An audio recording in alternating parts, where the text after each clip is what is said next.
Hello and welcome to day 3 of Cozy Quest. Today's theme is Self-Care Sunday, so it's all about slowing down, getting comfy, and doing some nice things for yourself. Oh, that's going to be really nice. We've got a lovely day coming up. There's lots of ways to look after yourself, especially after a busy week of work. You could go for a nice walk, read a book, indulge in a hobby. You could maybe even just stop here and chill out with us and watch Cozy Quest, to be honest. Sundays are always my favourite day to spend some time playing games with friends. But what about you? What do you enjoy doing on a Sunday, Eli? Love a Sunday roast. Oh, yeah. What's your favourite? Oh, I'm a big fan of stuffing. Stuffing? Yeah, stuffing, mashed potatoes. Oh, you gotta have a Yorkie bud. Mm-hmm. Gotta have a Yorkie bud. For some people, self-care might just mean cleaning their house or rearranging furniture, and we definitely have a few games like that in Cozy Quest. We also have some games that can help you through a tough time when slowing down, doing some self-care is most important. Absolutely. We've got a great schedule of content coming up today, so shall we take a look what's on that schedule? I think we should. I think we should. First up, we have a panel exploring the positive effects of cozy games on mental well-being. Then we have a very special Let's Play of A Little to the Left from the devs Max Inferno, our very good friends Annie and Lukas. Then we have a very cozy Let's Play of the highly anticipated Tiny Bookshop, followed by an interview with the devs behind Lightyear Frontier. And finally, we're wrapping up by playing Go-Go Town together, because sometimes things are just better with friends. And don't forget that even though there's no schedule for tomorrow, we'll be announcing the winners of the Cozy Awards as voted for by our panel of judges. We might even have a few bits of bonus content to share. And as always, there are plenty of broadcasts on individual game store pages for you to check out. The following trailers are for other games featured in Cozy Quest with themes around self-care.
Hi everyone, just a trigger warning that this next panel discussion is all about mental well-being and features some mentions of depression, suicide, alcoholism, grief and loss. Welcome friends, I'm Vicky, the lead CM here at Secret Mode, and each day we've got a little theme for Cozy Quest. So far we've already uncovered some hidden gems, shown off some upcoming games, and today we're getting even cozier and taking some time for some self-care. For me, my self-care involves snuggling up in a blanket, grabbing my Steam Deck, and playing a cozy game, and having a little bit of a hot chocolate. Today, I want to explore the positive effects of cozy games on mental well-being, from giving you the warm and fuzzies to dealing with some heavy topics such as grief and loss, and help me out with this discussion. I've got 3 amazing guests who are much more qualified than me to talk about this subject. So, take it away! Hi everyone, I'm Jobs. I'm a community manager at Raw Fury, but I'm also an accessibility consultant as well. And I am a cozy game fan. Like, I talk about cozy games way more than I talk about any other type of game, so I'm really excited for this today.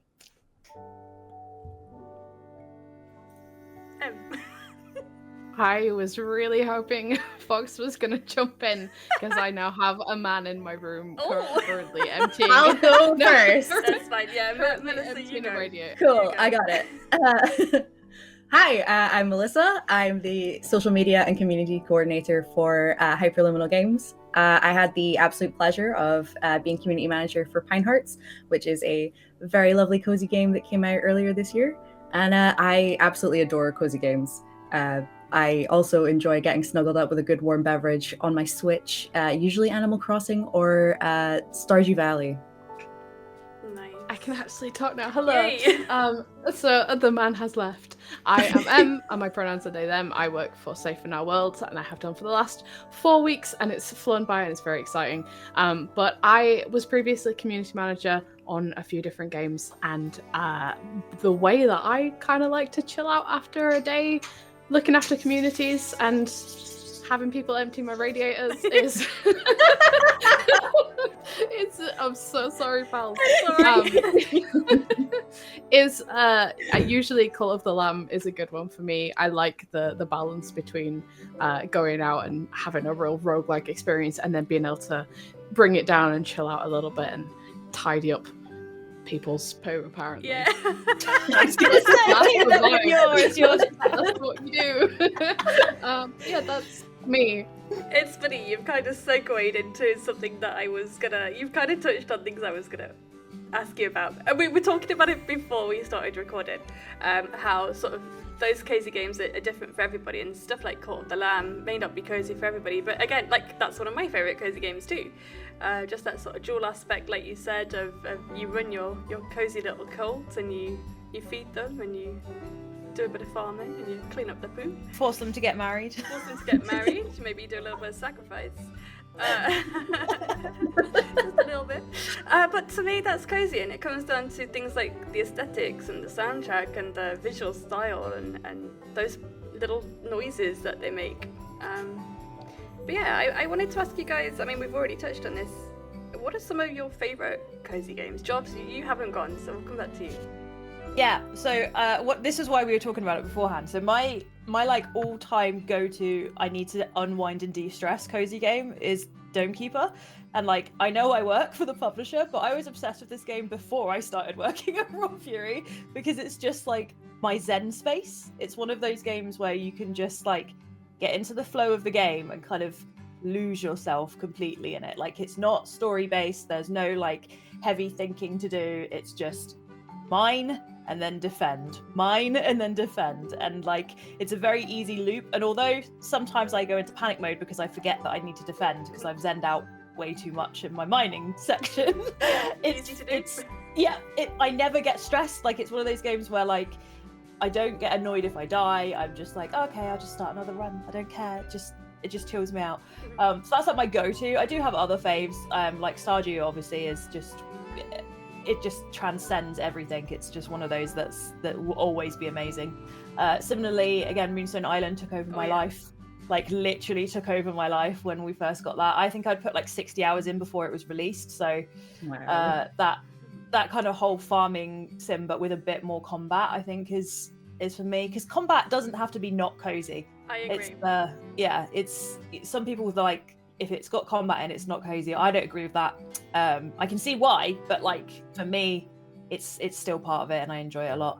And then I really like games that are like community based. Some of the like Gartic Phone and things like that on Discord, where it's like just me and my pals drawing silly silly things and just having fun together and like making each other laugh. I find that really cozy because usually we're in our pajamas.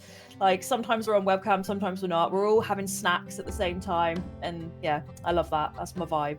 This is the entire vibe for Self-Care Sunday. It's all about a bit of self-care, it's all about cozy games, but then we also are going to move on a little bit later in the day to it's better together kind of thing, whereas like it is that time to snuggle down, get your blanket, get your PJs, play some games with friends. Like that's one of my favourite things to do on a Sunday. So yeah, we're kind of touching on all of the things here, and I totally agree with Jarves. Like just because it's got combat in it doesn't mean it's not cozy. And I was similar with Kingdom. Like the day cycle, you can just get lost and forget that a bad thing is going to happen at night. The bad things come at night. No, so I totally agree. And I could see that we were all nodding in agreement when you said that. So cool. Do you have a favourite self-care activity? Em, I'm going to come to you first. What's your favourite thing to do for self-care? Ooh, I think it's seasonal, you know? I think it's seasonal. So like right now, my self-care activity tends to look like making sure I'm wearing a really cozy jumper. Like right now is one of the big ones. I like having a little bit of a hot mint and honey tea. Getting nice. cozy at my desk or on the sofa to play on the Switch for a little bit. It tends to involve either games or movies. And it tends to be, particularly for self-care, it tends not to be trying something new.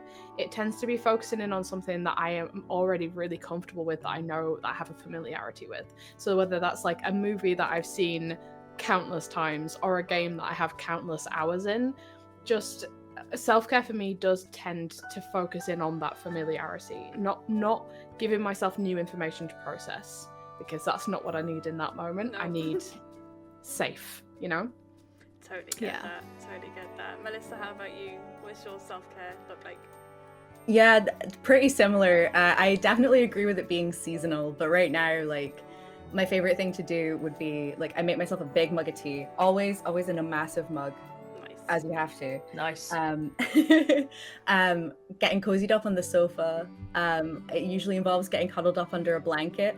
I have to put my knees up because whenever I have a blanket, my cat likes to curl up under my knees in the blanket with me. So that's real good for the self-care. And then I've been really into being back in Animal Crossing recently.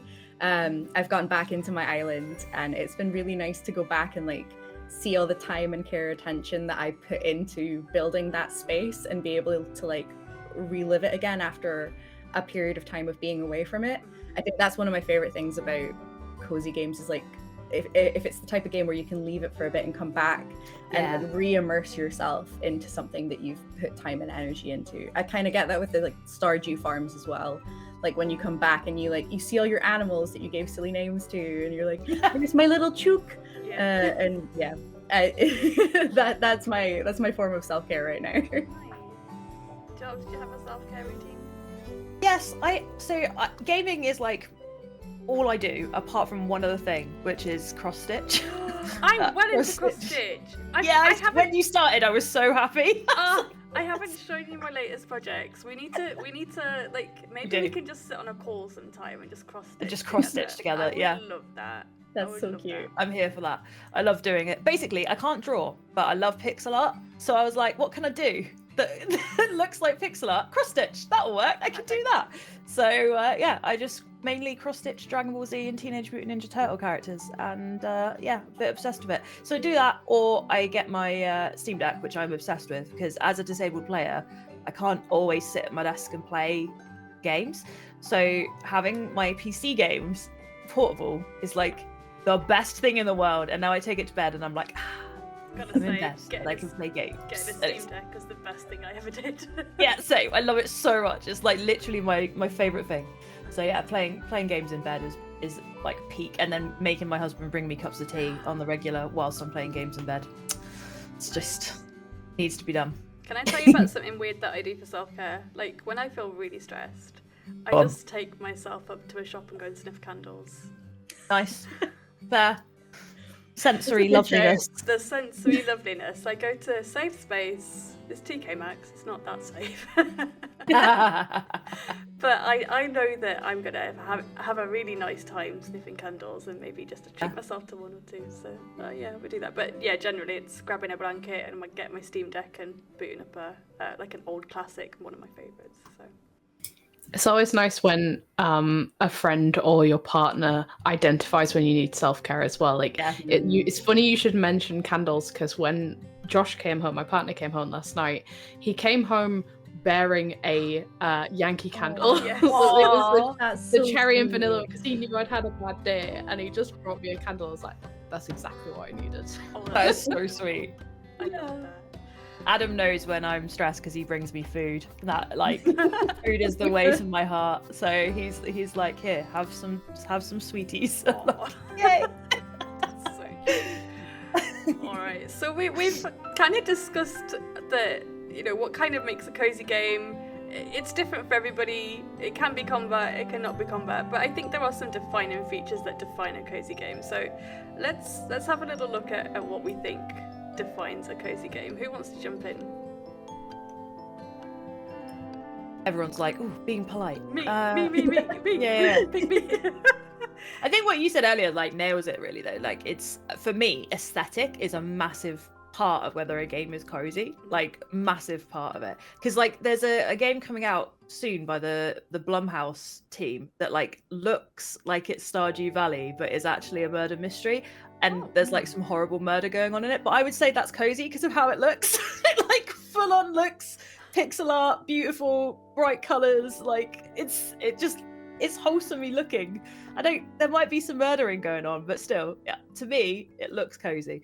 But I think aesthetics is a huge part of it, and sound design for me has a big part of it as well. Like you mentioned earlier with like Cult of the Lamb, the little cute noises that the cultists make, like that just adds something to it, where you just like, oh, you guys are so adorable. I know I'm making you do awful things and we're sacrificing people and you're pooping all over my garden, but you're so cute and I love you. And talking about noises, like again, to bring it back to Kingdom, my favorite cozy game, it's the like coin noises for me, or even I mean, you can watch little bunnies, you can literally watch the grass grow and watch the bunnies hopping around, and like then you can watch the archers shoot them, and even just the sound of the archers shooting, that to me is super cozy. Like it is very much like a visual and like sound sort of thing for me. What do you think, Em? What defines a cozy game? It's an interesting one, because I think I'm on board with how Jarves looks at it, looking for like an aesthetic or a sound or a style of music, a genre. But I tend to look for, there's like 3 categories of things that I want from a cozy game experience, and they tend to be control, escape, or reflection, like pacing. So control in the sense of, am I manipulating or am I being manipulated? Like, is the story giving me a sense of control, or am I having to survive? Like, if it's a survival game, not cozy for me at all. If there's a life or death situation, if there's a failure situation, it depends. Failure is a difficult one, because like there are games where you fail and there's no consequences, and that's okay. But if there's this feeling of, oh, I've done it wrong again, that doesn't feel cozy to me usually. So control, escape, I'm looking for cozy games that don't make me live in reality, because sometimes reality is difficult to deal with, so I want that sense of escapism from a cozy gaming experience. And then reflection and pacing, and I use those 2 words because I want a cozy game to give me the headspace to be able to process stuff in the background. Right, I'm playing a game, but there's still stuff going on in my brain. It's not always just switching off. It's just, it's giving yourself enough bandwidth to be able to process emotions, process feelings, process thoughts, without having to be entirely present in those things. That can go on as like a background program, while in the foreground you're playing a cozy game. So they're like the 3 things that I look for from that kind of cozy game. Nice. Melissa, That's really well laid out. Yeah, that's great. Anything Sorry, to add on that? I mean, how'd you follow that, right? Yeah, I mean, I think I've been going through the games that I gravitate towards in my head while the other folks have been talking, just because like I'm trying to figure out what the tying theme for them all is. And I think for me it's not being pressured into like making any like world defining decisions. Like I've been really into playing Minami Lane recently. Yes. And like I love the sandbox of just setting up the street, and like the sound design and the aesthetic are gorgeous. But like I really enjoy that you have control over the street, and you're given like these goals to aim for, and you can aim to do it in a certain amount of time or do these like extra little things, but you don't have to reach them to complete the goal. And once you finally get to that goal, you have the option to continue to keep playing with like the little world that you've created, and it doesn't immediately rush you on to like the next mission. And I really like being able to take the time to kind of like play how I want to play, and like not feel like I have to make massive impactful decisions or have a story like happen to me. I like kind of being in control with it too. Amazing. So I think as you work on Pine Hearts, I think I want to bring the conversation a little bit towards that. Obviously, Pine Hearts, I mean, you've mentioned Minami Lane. Minami Lane is also in Cozy Quest, so is Pine Hearts. And I think that is let's look at that as an example of a cozy game and how it brings all of those things that we've just talked about. It kind of gets wrapped up into one package with Pine Hearts, I think. Not so much the combat element or the sacrificing element or the murder mystery element. Sorry, Jobs. Hey, I'm not the murder person, okay? I just happen to like murder games. It's maybe not the place for murder today. But again, I think that when we look at Pine Hearts, we look at the setting and the sounds and the music all complements each other, and we've kind of gone for exploration and puzzles over combat, so it really is super duper cozy. And I've got in my notes in front of me the Steam description, so if you've not heard of Pine Hearts, I just want you to know that this is what the exact description of Pine Hearts is. It's a cozy little narrative adventure game set in the sleepy scenery of Pine Hearts Caravan Park. You explore the great outdoors as you uncover items, unlock new paths, and discover all the little secrets stuffed throughout the park. That in itself, just that little description, gives you a sense of how cozy this game is going to be. So it mentions the gameplay style, it mentions the setting, it mentions that there's an emphasis on puzzles and exploration, and I think it just really does set the tone for the whole game. So what I'd like to do is just explore that a little bit more with you. How do you think, what cozy elements do you think are within Pine Hearts that people are going to love, that people are going to connect with, that people are going to find the most cozy? I think that the art style for sure, is the first thing that you notice when you're looking at it. It's nice and like colorful and bright and simple, but like each character has like so much personality that they've managed to like cram into like every design is really sweet. And each of the characters are actually like named after like people from the team that have worked on the game. So there's a Melissa character in there that for you to find. She talks about plugging your ears with marshmallows for when astronauts blast into space. It's very cool. But yeah, the music as well is something that we've had a lot of feedback on, and that was something that immediately I was drawn to. It's just the most gorgeous soundtrack, and like I'll sometimes have it on loop in the background of me working and stuff. We made a really nice little like lo-fi video to go along with it too, and it's gorgeous. It's really lovely, and the puzzles don't feel too they aren't too intense, so you can kind of take your time, figure things out. The game really rewards you for exploring and taking your time to interact with all the little things that you find in the caravan park, because if you see something and you're like, what's that, the likelihood is you can interact with it and like find something new from it, which is something I really like. Is really rewarding to be able to just kind of like go in and like tap around with lots of little things and see what they all do. I love And- that. There's nothing worse than a game you're like, oh, look at that shiny thing over there, and you go and touch it and it does nothing. You're like, oh. I know. I really thought that was something. We have like a little skipping stone animation, which is like, it feels like something so small, but like being able to see that and being like, I want to throw the rock, and then getting to actually do it, it feels like really fulfilling. It's really rewarding. I love that. So it really rewards that exploration, and I think taking your time to enjoy the environment and interact with the environment as well. So really, really, really lovely game. If you've not played it, it's in Cozy Quest. So please do go and check out Pine Hearts. I'm wearing my Pine Hearts pins today. Thank you for these. We love the representation. Absolutely. And I've got a little postcard behind me here. Caravan Park. Little Pine Hearts fan club over here. Yeah, Pine Heart fan club over here. Like, I talk about it at any opportunity I get, whenever, because it's very good for accessibility as well. Like, I genuinely think it is one of, if not the game of the year for me in terms of accessibility. It's incredible. And like, it's just, there's something magic about it. Everything that they thought about is so like inclusive and wholesome and wonderful, and it's, you play it and you just feel good. Like, it's just puts you in a good mood, makes you happy, like chills you out, and it comes back to the kind of what Em was saying earlier about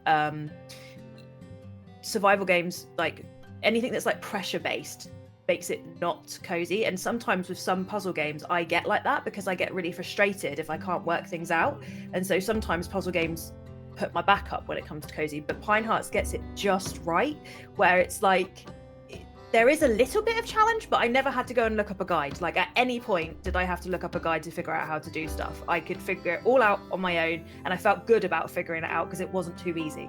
It had that really good level of like, I did that, and I feel really good about it afterwards. Like, I just love it. I love it so much, and I don't work there, so this is like non-biased. Like, go and get that game because it's wonderful.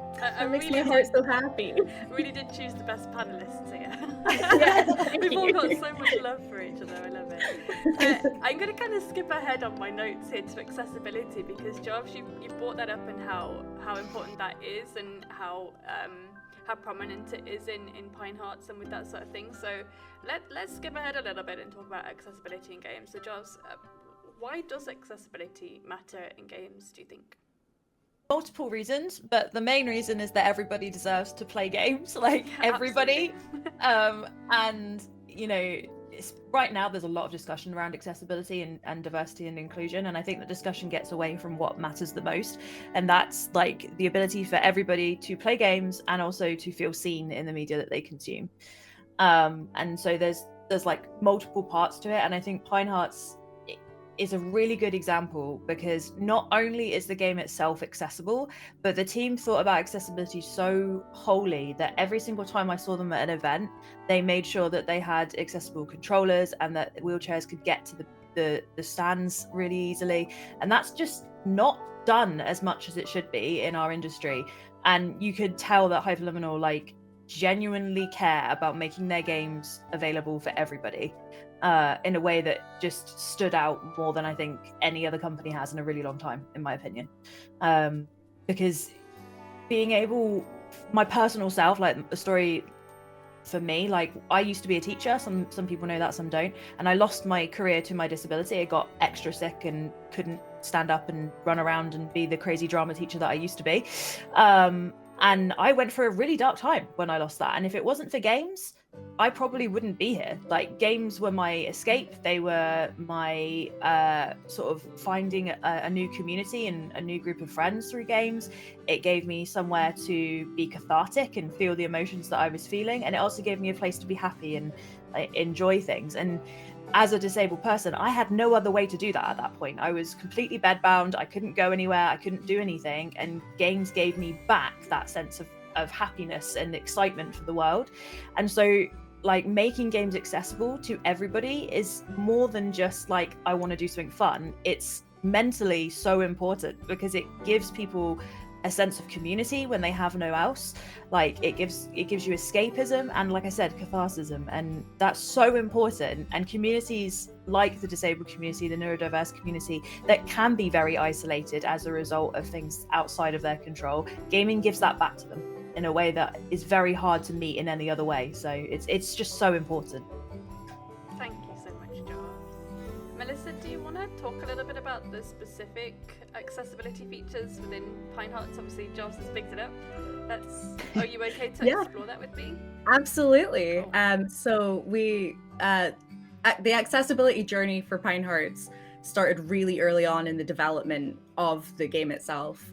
So a number of the team took part in an accelerator program, and we managed to get a small amount of funding that helped us put a toolkit in place to develop the features that we kind of had the scope to put into the game at the time. So when you first boot up Pine Hearts, you immediately come into a selection screen, a menu for if you want to play with normal controls, or if you want a more simplified version of the controls, which will minimize button inputs and like long hold presses for people that might not have the dexterity.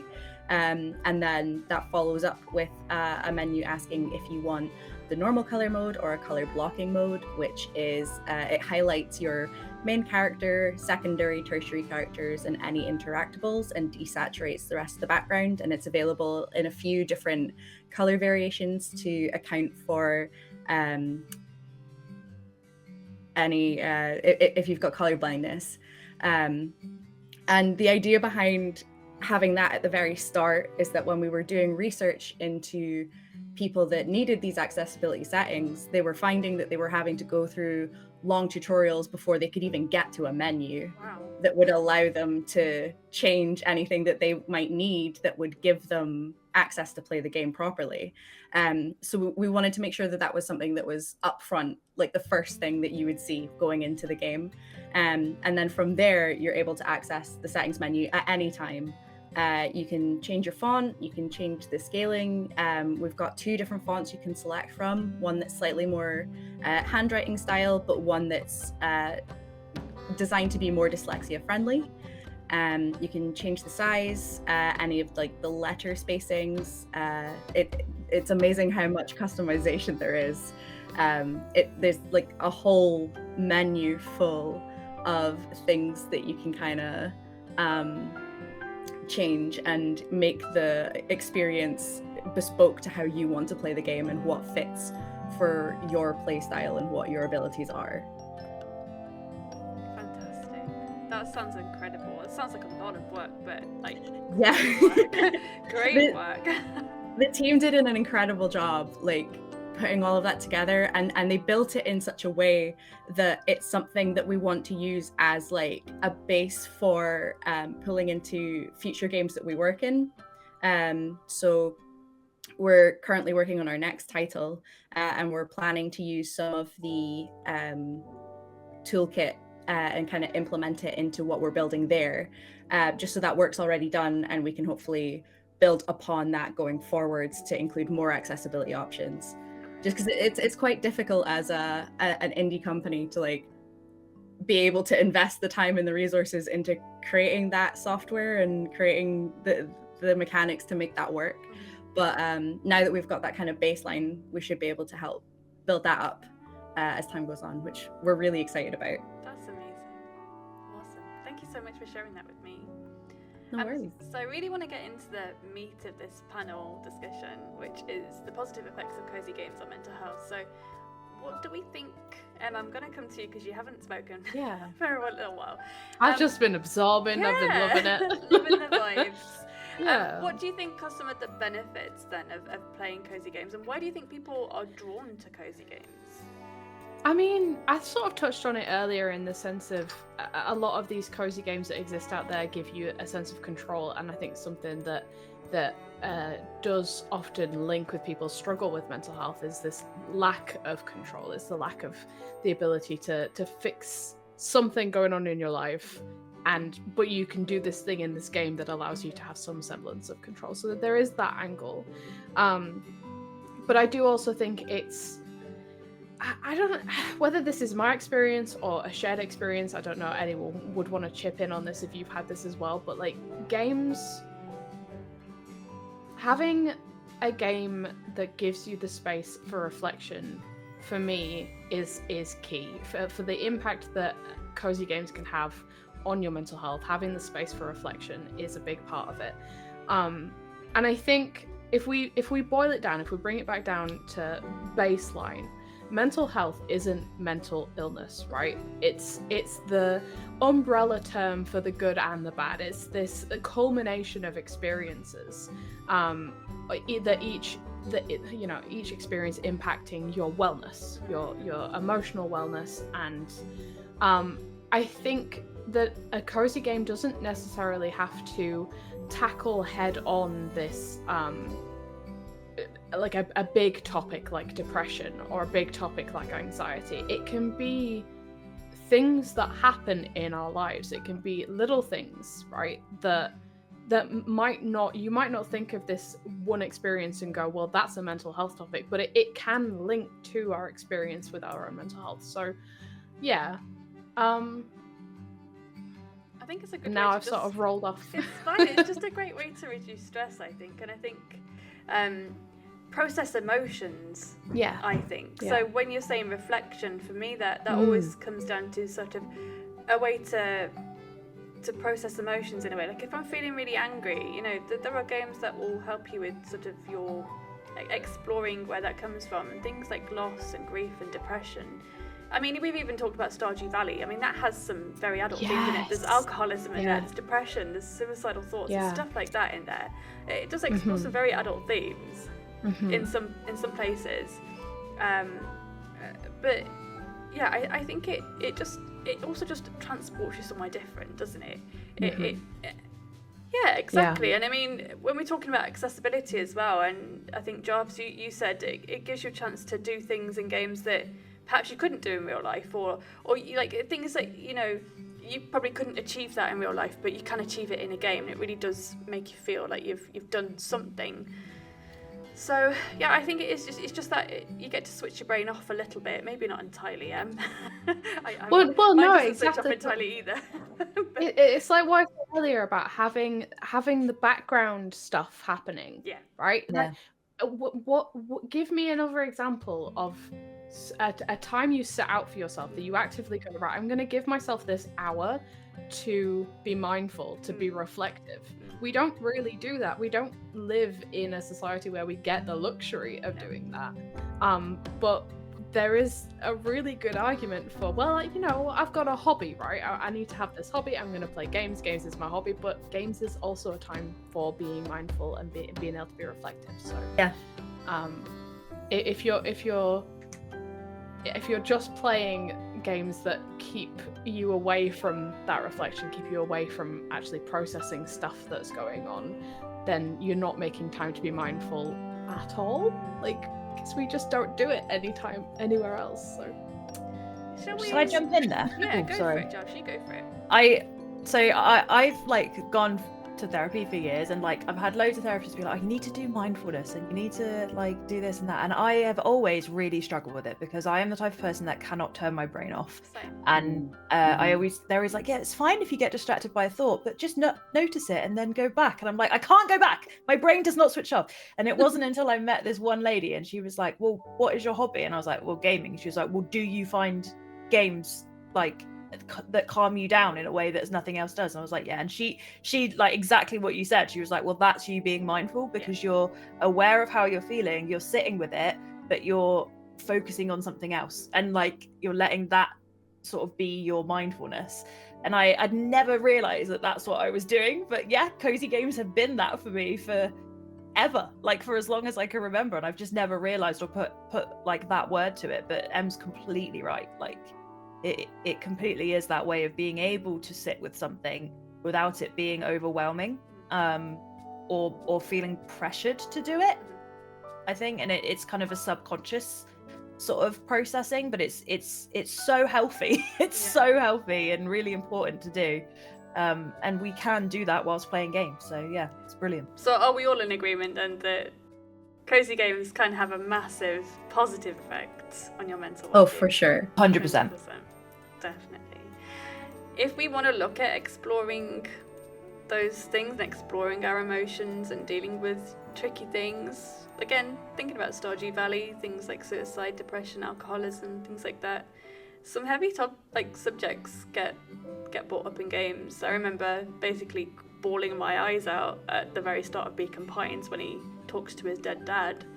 That for me just really got me, and then took me a while to be able to play Spiritfarer as well. Like games that deal with grief really hit. I still haven't played Grease. Like a lot of people are like, yeah, don't play it till you're ready. But I think stuff like that could be really cathartic. Like it does help you to process it in a really healthy way. I literally don't know how I would process grief otherwise. So are there any other games that you guys can think of that process those difficult emotions or help you with that? I think, does Celeste do that, Em? Celeste? I'm going to be saying this till the cows come home. Celeste is the game for exploring mental health topics, particularly with anxiety. And for me, I felt like Celeste was an eye-opening experience. I literally was on a panel the other day where I said it changed my brain chemistry. I've written about this. Celeste changed my brain chemistry. As an autistic person, as someone who went into this game having seen my partner play it, and I felt like, I'm not gonna be able to finish this. There's no way I will reach this summit. But because of how the game it's so immersive. You've got this character, you've got Madeline, and she has a very singular goal of getting to this summit, and because you get to know this character and you feel empathy with this character, the way they've developed this character is amazing. Because of that immersion, you're really rooting for this character to reach this summit, right? You believe in it, you need to get her to the top.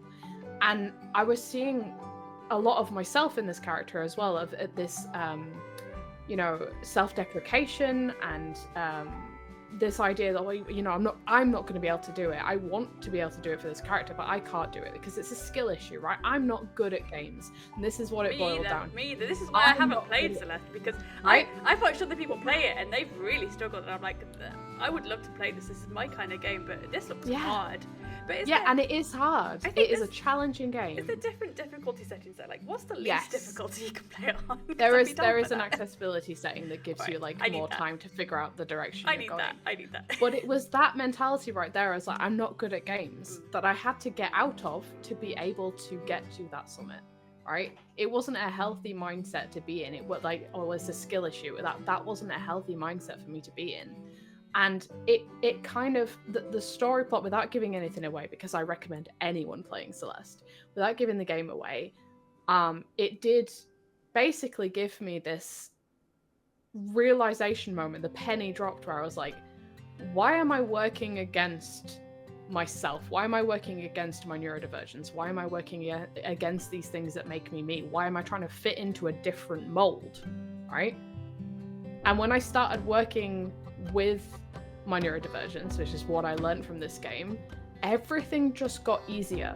Like it was game changing. It was brain chemistry changing. It was amazing. I need to bump that up to the top of my to play list, because it's so good. Also being neurodivergent, I am struggling most days with that, and I do feel like I'm fighting against myself a lot. So I definitely need to get that. Highly recommend. Highly recommend. It's a healing. It is, yeah. It's a healing game. It's a healing game. Yes. Can we think of any other games that perhaps explore difficult emotions? Jobs, you go for it. I'm thinking of a recent one. So grief, coming back to what you said earlier, grief is one of those things that I am very, very bad at processing. And I will think I'm okay, and then it will hit me, and I would just be like a mess. Same. And recently I played Tales of Kanzara Zao, and I have to say, that hit me in a way I didn't expect it to. It's about the story of someone who's lost their father, and the journey that he goes on to process that grief, and it's so beautifully written.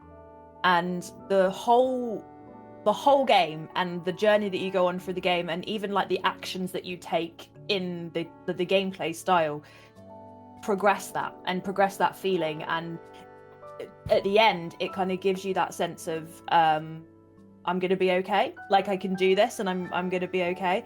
And I just think it's so beautiful. And Abubakar Salim, who started Surgeon Studios, who made it, he lost his dad, and that's why he made the story. It's his own story, and you can really feel that in the writing. And he's the voice actor of Zhao, and it's so beautiful that it just got me. And normally, if I come across grief, sometimes I'll have to stop what I'm doing because it upsets me so much. But I didn't find that with this. I found that like this guy gets it. Like he knows how I feel, and he knows how cathartic it is to see other people go through it, and so you're not alone. And I just think that game's, if you haven't played it, I can't recommend it enough. It's so beautiful and so wholesome and gorgeous. It's stunning as well. Just the art style was amazing. So if you like aesthetics, like, you'll like this one. But yeah, that really moved me in a way that I was totally floored by. What was that called again, Joel? Sorry. Tales of Kanzara Zhao. It's brilliant. It's brilliant. It is an indie, but it's under the EA Indies like section. So although they've got a big publisher, Surgeon Studios themselves are an indie studio. Lovely. Amazing. Could I jump in with one more recommendation? Yeah, absolutely. You go for it. Because I feel like I've talked, and I feel like we've talked a lot about individual experiences of games and mental health, but they don't have to be solo experiences. Yeah. And I would love to recommend another one if you want to play a game with somebody else and have a shared like experience of like mental health pivotal turning points. Absolutely. For me. Yeah. It Takes Two. Yes. Oh, what It a Takes great game. Two. What a great Right? game. I mean, there's only one thing I didn't like in that game. Go on. Was it the book. anglerfish? No, the book. Oh. The book I just thought was... I just thought he was really annoying. And it's one of those things that it's like, the parents clearly don't want to be together anymore. Just let them be. Let them do their own thing. Stop trying to stop trying to like push them together. Let them just do their own thing. Let them figure it out themselves. I feel that. I see that. I was so sure you were going to say the anglerfish because that thing terrified me. There is one thing that made me super sad, and there's one reason that I wouldn't play it again, and it was the elephant. Mm-hmm. The elephant, yeah. Because absolutely. That's the one thing. It forced me to do something that I really didn't want to do. It was against my nature to do it. Like, I didn't want to hurt the elephant. I didn't want it to have any pain. I didn't want to do anything bad to it. And that game forced you to do something bad. And that's something I didn't. That's another thing that I really didn't like about that game. I respect that. But otherwise, brilliant experience. One of the best gaming experiences that I've had with my partner, for sure. But carry on, I interrupted you, sorry. No, I'm fully on board with that. Like, again, I played it with my partner, and it was wild that we could quite clearly see reflections of ourselves and our own flaws in the characters we ended up playing. Like the not giving something at 100% and therefore giving up on it. If we can't 100% something, just going like, oh, we can't do it then. That was a big one. And also like talking down to ourselves, making us think that we're not good at something. Like those themes were very present, and being able to be these other characters in this make-believe situation where we were working together and each of us got so invested in helping the other person get over this like barrier of like self-acceptance, this barrier of, oh, I can't do this thing, helping the other character do that thing that they loved. I loved that so much. And we were sat on the sofa sobbing at the end of that game. I can feel it now just thinking about it. It was so wholesome. It was a great game. I thought the level design was fantastic, and the fact that every level just seemed to be more and more beautiful. Like, yes, the Christmas one with the snow with the ice. Oh my god, I got to that and I was like, I want to live here. I want to live here. Yeah, it was brilliant. And actually, like, usually I don't like it when you get familiar with a mechanic and you know how that works. and then the next level it's a different mechanic. Usually I'm like, oh Yeah. no, this is too tricky, but it did it in such a way that actually it wasn't too hard to pick up. But Yeah, they did a really good job. Definitely. Astrobot is doing the same sort of thing. You have a new mechanic every time, that, you know, a new feature that will help you solve a puzzle. And at one point I was thinking, this is too much now, but again, quite accessible, not too bad. Yeah. Fab, thanks for sharing that. Which kind of brings me on to my next thing. Melissa, I'll give you a chance to jump in though. You've been a little bit quiet there, so if you do have anything to add, now's your chance before we move on to the next bit.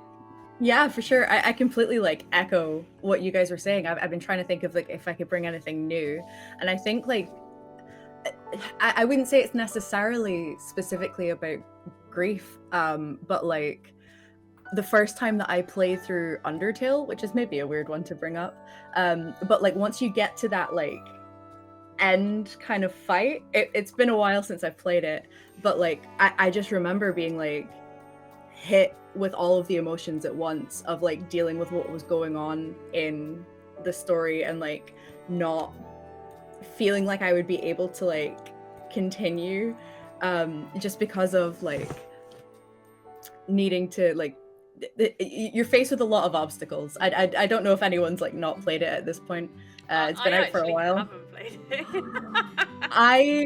I know that the fan base is kind of a vibe. It's a vibe.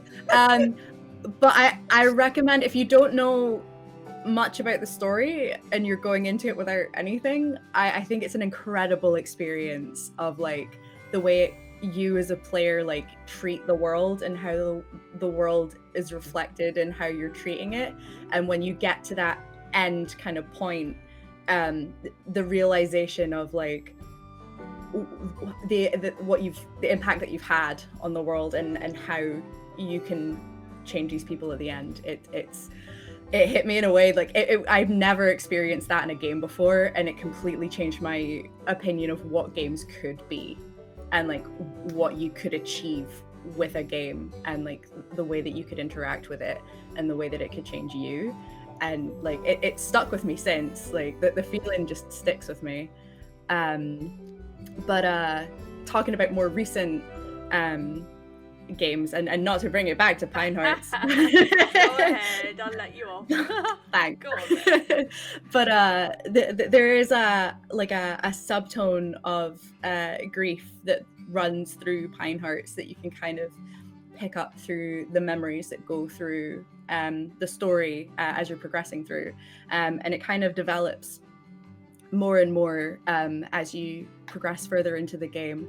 And similarly to what Jars was saying earlier, it's a story of our creative director Rob. It's his story of him losing his dad, and is kind of like a love letter to him. And like the overarching message is that the journeys that we continue on, we carry those that we've lost with us, and the people that we love are continuing on those journeys with us, and we remember them in the skills that we have, and as we continue to grow, we bring them with us. And it got to points when we were getting in the development process where we were getting those later cutscenes, and I had to stop watching them in the office because every time I saw one, it had me in tears. And like getting to the point where you play through the whole thing and you can just like see the whole story open up, and again reaching that summit, like there seems to be a theme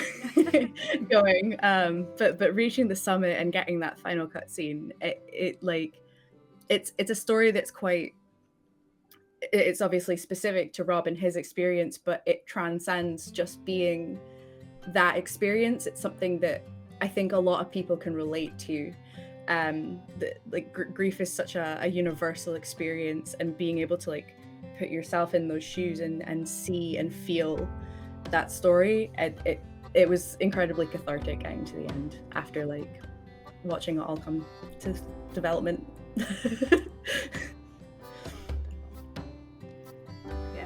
I have to really be careful with any games about grief. I lost my dad last year and I'm still not over it, so anything that deals with grief is tricky, but like we've said, it can be quite a cathartic thing, and it's quite a universal hassle thing to go through. So yeah, I'm really grateful for you all for being here today. So thank you. Of course, it's a pleasure. Yeah, Yeah, genuine. definitely.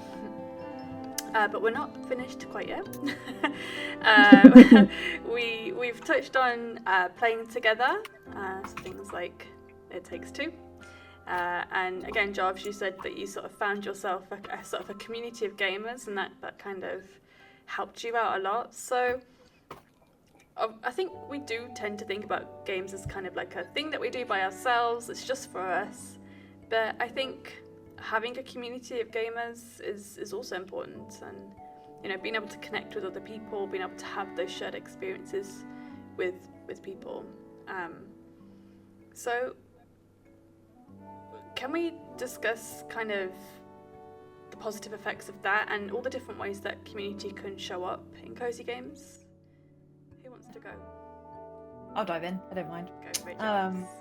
So I'm going to shout out my little PlayStation Access community that aren't so little anymore. But when I first sort of decided that I wanted to work in games, I volunteered to help PlayStation Access sort of grow their community outside of YouTube.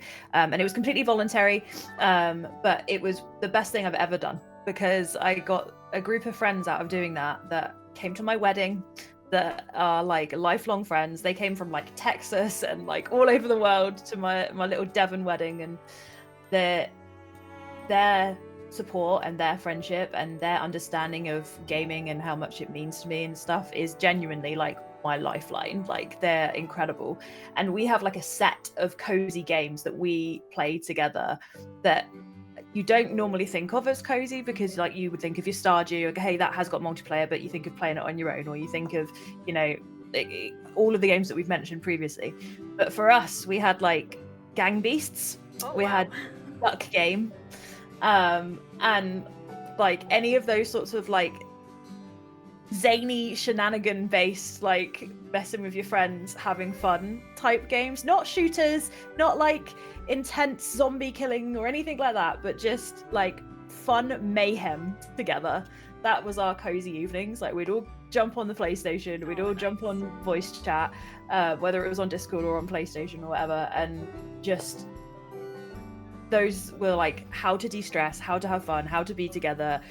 And it's so important to have that, because I think a lot of us in like who like cozy games, I tend to find are not the same people that would like to jump into COD for like 10 hours and play multiplayer like that, right?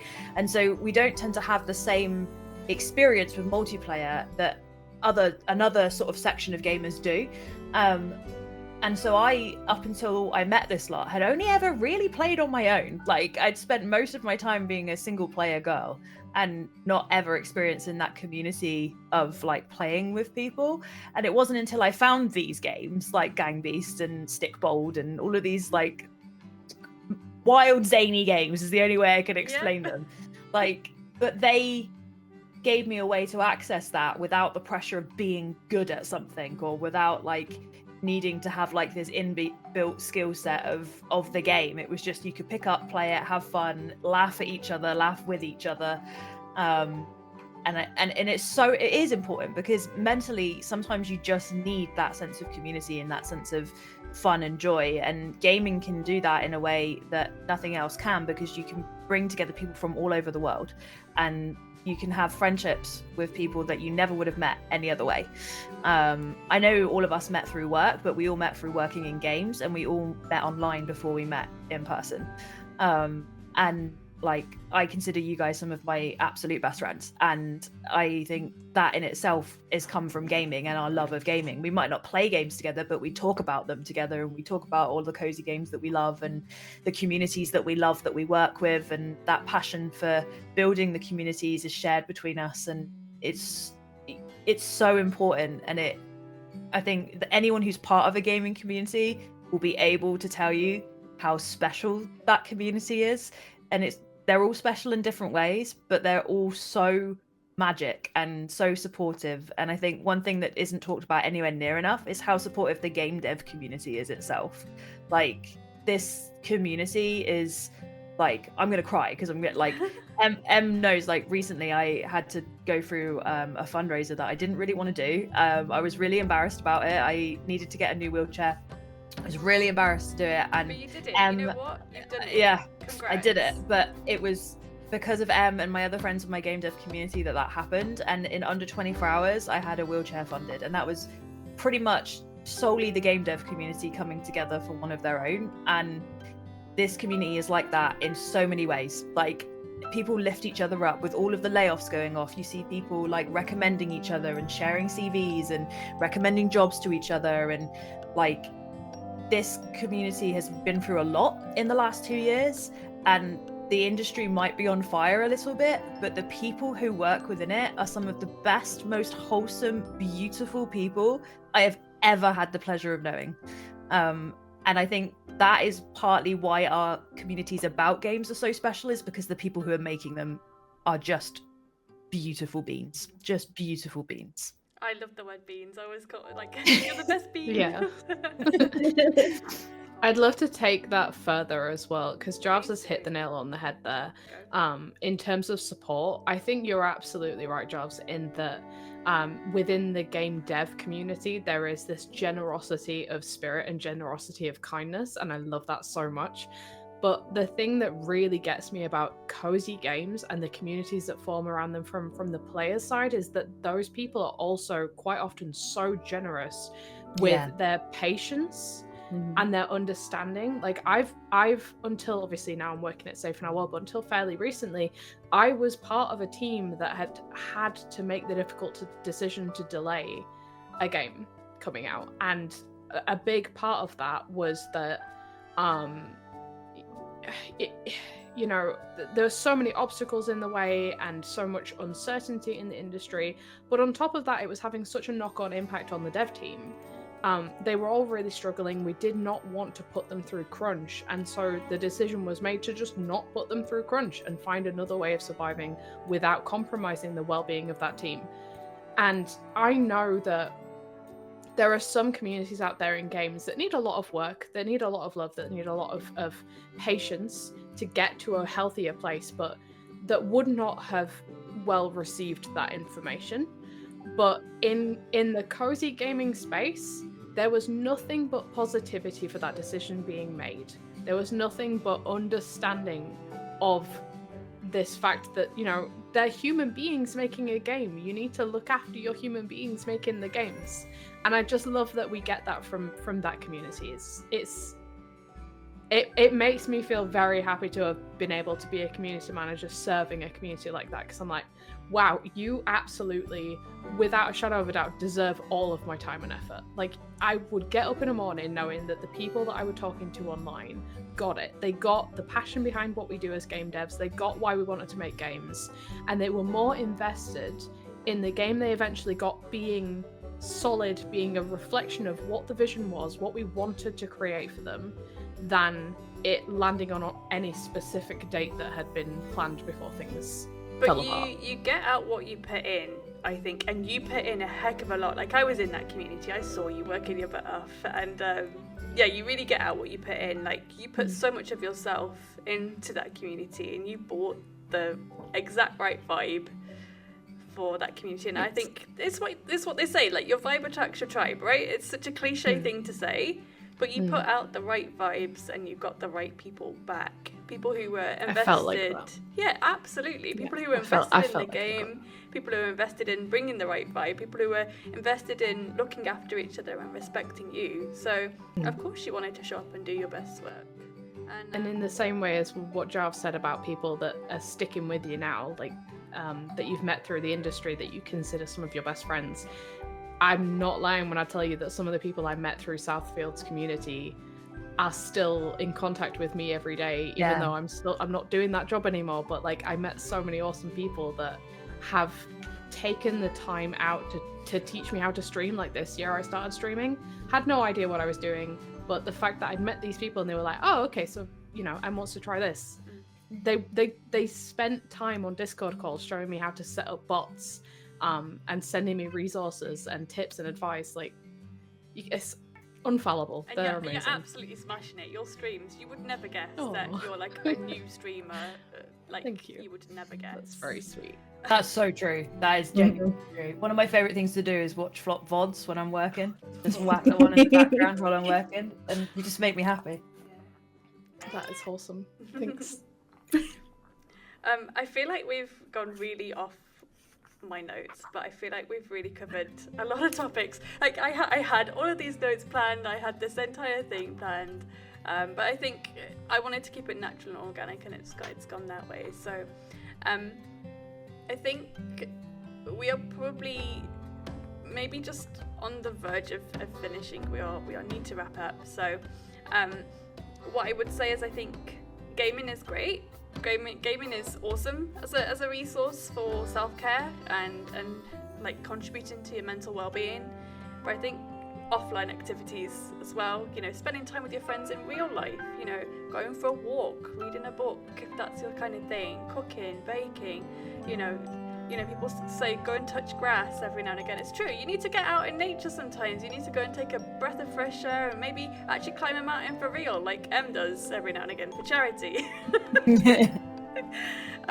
So yeah, I think spending time with real people in real life and doing offline things as well is a great way to contribute to your mental health. But yeah, thank you all for joining me today. I'm gonna do a few closing things. And I think it's really important to take care of your mental health however you can.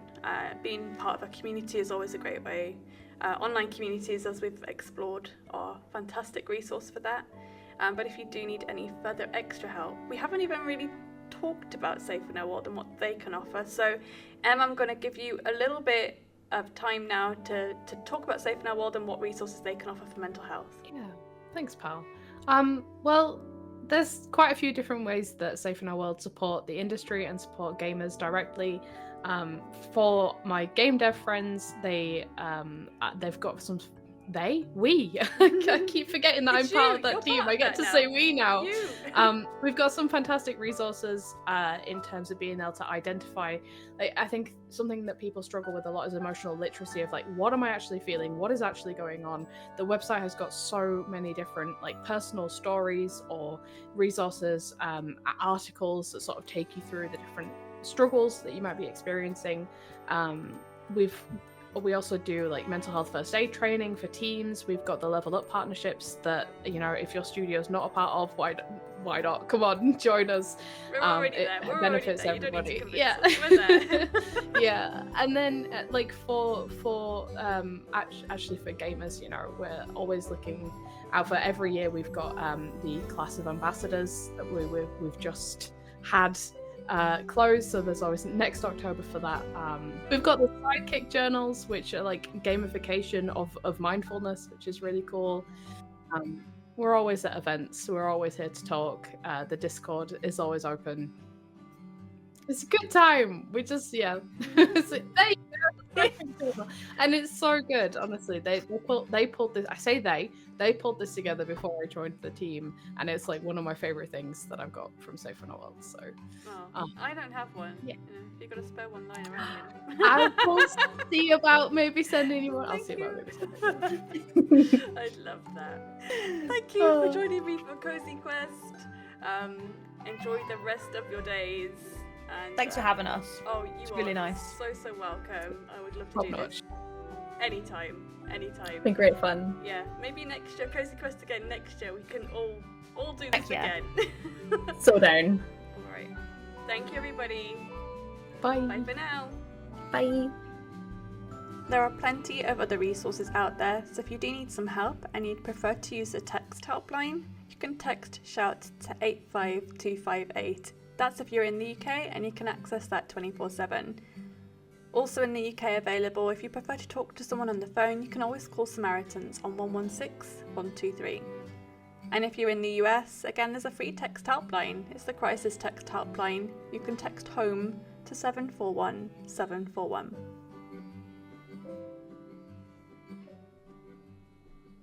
Remember to take care of yourself and stay safe, everybody.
nane nana, tane nane nana, tanane nana, tane nane nana, tane tane tane tane tane tane tane na. குருவி ஒண்ணு இருந்துச்சா கூண்டுக்குள்ள வளர்ந்துச்சா கூண்டை விட்டு வெளியே வரும் கனவுல தான் மிதந்துச்சா கனவுக்குள்ள தர இறங்கி நடந்து நடந்து பழகுச்சான்.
Hello. Hi.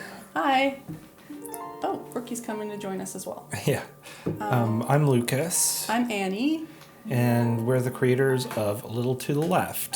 And today we're going to be playing some of the game, and we've got some questions that some family and friends had sent in to us, and we will be answering those. Yes, this is our game. It's called A Little to the Left. It's all about tidying up the house and looking for like structures hidden in objects that you're presented. We've got the main game, which has a bunch of levels here. And we have 2 DLC, Seeing Stars, and Cupboards and Drawers. So Yeah. we're going to show levels from all of these. Yeah, I think we're just going to answer some questions, and we'll jump to levels that we think kind of illustrate those. We've already got a little bit of completion on this save file as well, so if you see some that are already solved, that's why. Yeah. Okay, you want to start with a question? Sure. Right What's off? your favorite level Oh my gosh, that's a big one. in the main game? Yeah, I like so many of them for different reasons. I mean, it's a classic. The very first level, really. This one? Yeah, I mean, I do love this level, and it's silly because it's so simple, but Yeah, we were at somebody's office the other day, and he was adjusting a picture on his wall just like that, and I was like, oh, it's funny that you did that, because that's exactly like the first level in our game, and it's all about being particular and trying to find order in the home, and kind of it was inspired by this prompt we had when we did this game jam, and the game jam theme was out of control. And then we just imagined somebody who was dealing with the feeling of being out of control by organizing and cleaning up their house, which is something that we do. yeah. But I mean, that first puzzle, it was, I think, maybe the first puzzle that we designed based on that prompt, and it acts as a really good little tutorial because we all kind of understand that a tilted picture is intended, well, in most cases, to be kind of more straightened up on the wall. Yeah. And so it teaches the initial control mechanic of picking up, moving things, dragging them, and then it also introduces the cat, which shows up throughout the game every now and then, and kind of mixes things up. I'm just jumping to all the different picture frame levels because they become a little bit more interesting as you go throughout the game, and you can see how this one's like an iteration on that initial idea, because they're already straight when you get here, but you're actually making them like the frames not straight by prioritizing straightening up the picture that's within the frame, which I thought that was like a funny idea. Like, and I just really like imagining this person, just like their house is just full of really strange ideas, like, and it's unconventional and it's creative. I think this person that you're playing as is particular, but they're also really creative. Yeah. So another favorite that I have from the main game is the fruit stickers. Oh, You where wanna is go that to one? It's to the right. Keep going. Oh, yeah. There it is, the pair. You want to play it? Sure. So what I like about this one is, again, it's kind of this really well-known convention of, stickers on our fruit, and, we peel off the stickers, but in this puzzle, you peel them off, but it's not done yet. You can actually rotate the fruit, so I like how, there's like this little kind of secret aspect to it, where you have to turn the fruits, and they've got this fun little animation that while everything is 2D in the game, you kind of have a little bit of 3D, hints of 3D in there that make things feel like a little bit more real world and tactile. Yeah, this is a funny level, and somehow it resonates with people. Like, it's just familiar enough for them to be like, oh yeah, that's a thing that I also deal with, is peeling fruit stickers off of fruit. Like, and it's so mundane. This is one of my favorite levels, and I think it's just because it's so simple, and it's just really bold, and it's the shapes, and it's colorful. But especially, like, I just love the idea of coming across the fact that these all fit these are bread tags, like the kind of I don't know if everywhere in the world has bread tags. We often get people like contacting us being like, what are these? Yeah, so do you want to show them? I don't know. This is no, strange to show a it's bread fine. tag. It's basically just They look like this. piece of plastic on the end of a that keeps the bag closed. Hey, Rookie, come here. hi.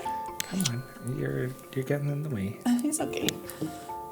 And I just thought it was really funny that they all fit together like a jigsaw puzzle, because they look like they could almost be like that in real life. Yeah, so we like this kind of almost like happenstance or a coincidence yeah. that can lead to the circumstances of these puzzles happening. This one's funny too, the pasta level where you were organizing from straight to curly or twisty. And it's just like I like that this just like highlights a really nice inherent quality of pasta, although we had to make up some pasta for this to be achievable. Well, pasta was made up at some point, so maybe we've just inspired some new pasta shapes. There we go. Yeah. What about in the DLC? Do you have any other favorite levels in those? Yeah, I do. Let's jump over there. So. Okay, here we go. So let's go to cupboards and drawers first. Okay. Go in order that they were created. So I really like the board game puzzle in this, or I like the game pieces. It's the one that's the jacks, yeah. Or jack. I don't know if it's singular jack. Yeah, there's lots of drawers in this one. Yeah, there's 4 drawers, and then there's also the puzzle, the map puzzle that goes on the top. And I love how, like, I love the colors of this one. I love how there's so many fun pieces, that there's like the drawer placement puzzles, but then the puzzle of the, yeah, it'll come clear later. But then there's like that puzzle on the top that is, kind of about, it's almost like a jigsaw where you're making the map kind of all continuous. Yeah, I really like this puzzle. I like that there is a gummy bear in with the, like these objects. And I don't know, I just love throughout the game how there's weird objects showing up unexpectedly in the wrong spots, but then there's like a specific spot for that object, like right there. Somebody called out recently how funny it is that there's a die that has 0 on it. Like that all not of a those thing? have 0. No, I guess it's, I don't know. Somebody's maybe gonna correct us, but yeah, the 0, I guess, in a lot of ways would be pretty disastrous in a lot of games. But it's, it works for. Yeah, a lot of the time I'm making up objects, and I don't know. I don't know if they make sense in the context of the game, but maybe they don't really exist. That's okay. Yeah. Oh yeah. It's fun. And, Oh yeah. yeah. One Yeah, goes one before goes. 2. Okay. Yeah, I like how the drawers act to hide information, which just adds a little bit of extra work. Yeah, well, you have to be organized. You need to make sure that you are very observant and that any objects that are around, that you remember where they are so that you can get them again. This is stands for Annie and Lukas. Yep, Just that's so us. you know, if you didn't know, that's us. Okay, I won't finish that level. Do you? Yeah, because this. I mean, I some could. of these. No, it's I just fine. wanna Let's keep it keep moving. jumping around. So, do you have a favorite in this DLC? Ooh, I like so many. There's so many fun ones. Oh, sorry, I'm gonna pull out another one. I really like the kitchen utensils drawers on the timer. Yeah, Yeah. I do like going between those 2 drawers. I think it's really fun. I like how they move and the sounds. And Yeah. there's some things going on here that I think is really fun, like the twist ties. Mm-hmm. I'm gonna solve that for us. It's just like they just make me laugh. Like some of these ideas of twist ties just like becoming a continuous puzzle. Like that's so satisfying to me. Sometimes you know that an object's supposed to go in a particular compartment, but you don't realize until you have those objects in that compartment that there's like a hidden design amongst them, so like a hidden order. Yeah, where's the other twist tie? It's down at the bottom. And then another favorite little moment are the straws in this level, like the gradient from like going straight to fully bent. Oh yeah. I just think there's just those little moments I think are kind of wonderful, and I don't really know why. Hey, Rookie, Hey buddy. how you doing?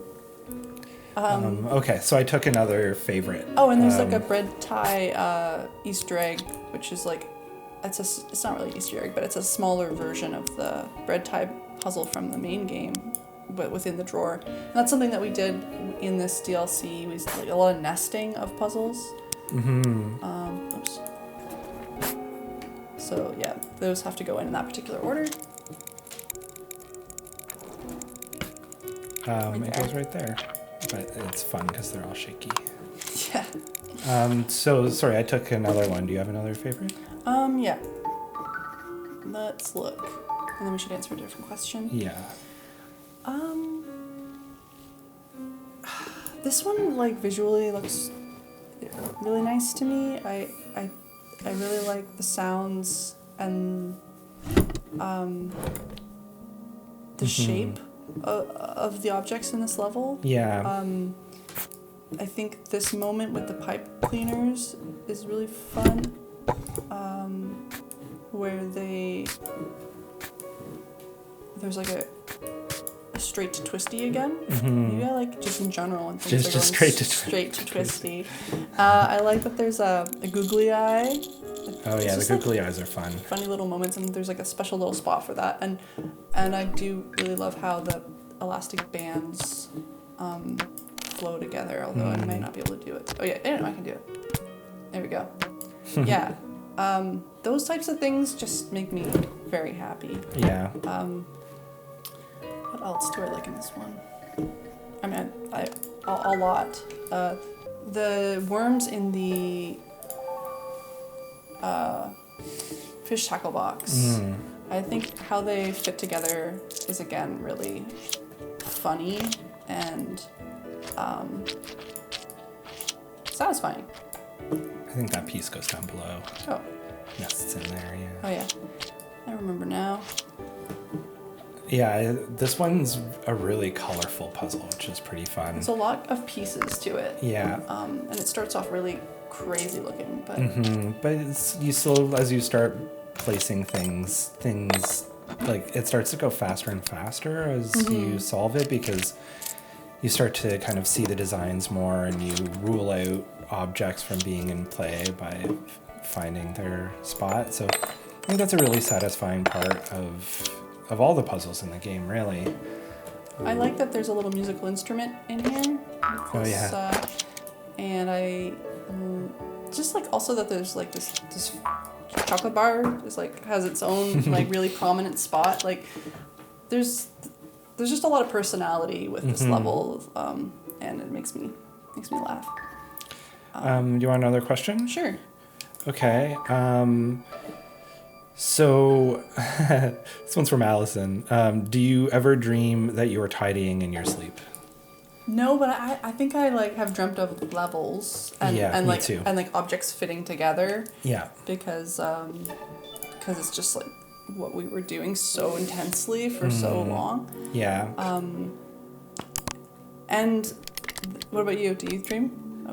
Well, yeah, I mean, I've dreamt of puzzle ideas, and yeah, sometimes when we're deep in production. Oh, you just revealed the little mini game on Oh the, yeah. which is pretty fun. Yeah, sometimes when we're deep in production, like, you know, it will be constantly trying to sort things out, whether that's visual or if it's just like code or whatever. So like I know we've gotten inspiration from our house for levels in the game, but do you think we've ever like gotten inspiration for our house From the game? Like changed aspects of the house because we've been working on the game? I don't know. Good question. I feel like for me, the picture like above our fireplace, like I didn't like how it's rectangular and then the clock on the mantle is curved, and from working on the game so much, I wanted those shapes to like go together. Yeah. Like, I didn't want the so I can see that. I wanted like them to be form fitting almost to each other. So, but I haven't been able to achieve that or find. That's okay. But I mean, I think that we are pretty tidy people. Like one of the questions that I think Allison also asked was, are the drawers in your house super organized? Some of them. I mean, our junk drawer, I don't know if there is such thing as an organized junk drawer, really. It was organized at one point. Yeah. They just kind of take on a life of their own. I would love to have the time to organize a lot of things, a lot of closets, but we're pretty busy making a game about organization to be. Our house gets pretty messy. Yeah, especially when it comes to like making trailers and stuff, because we make all our own trailers. Oh yeah, that was one of my questions. What's your favorite moment from making a trailer? Do you have any like favorite trailers or like things that we've done? Yeah, so the first day of the devs that we did, I love the little gag of where we're doing the trailer, but we have the camera like on Rookie. It's not actually on Rookie, but it's like cat cam. Oh yeah. And he comes into the room and we're just like wah wah wah wah wah wah.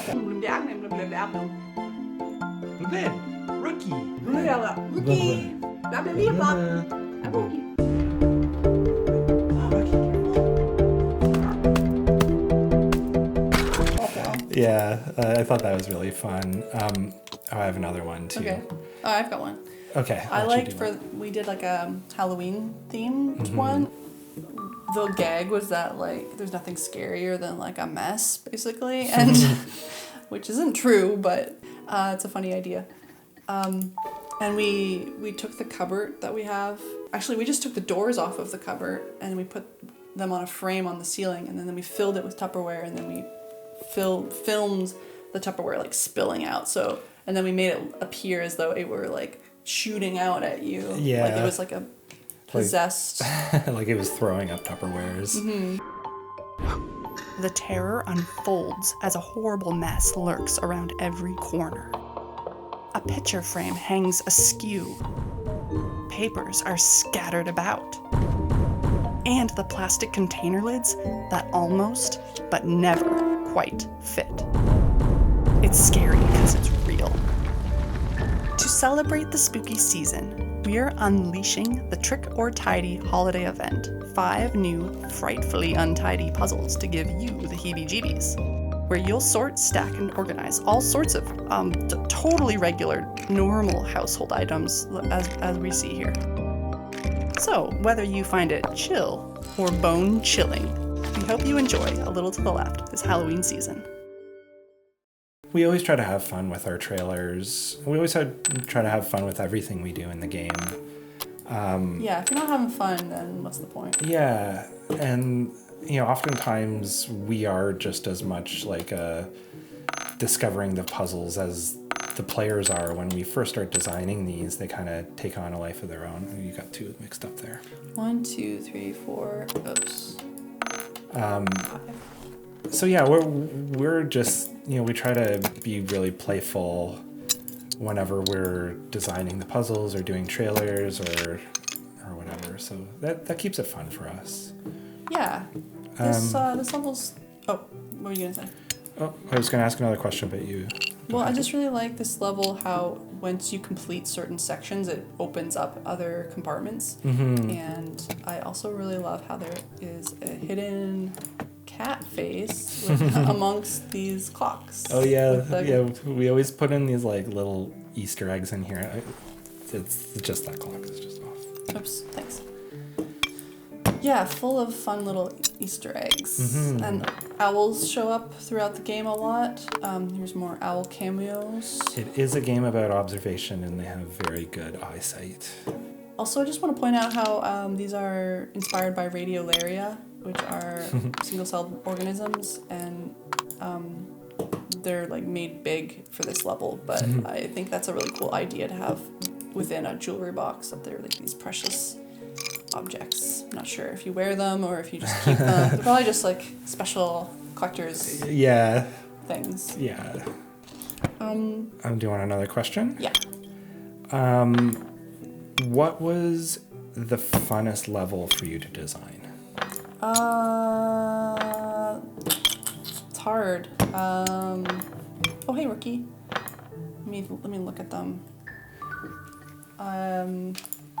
Let me go to the new DLC, because actually I do have some in that one that I love so many levels. You should switch to the theme. Yeah. Yeah, I love this theme. This was art by Paul Hammond, who's done a lot of the key art and branding for the game.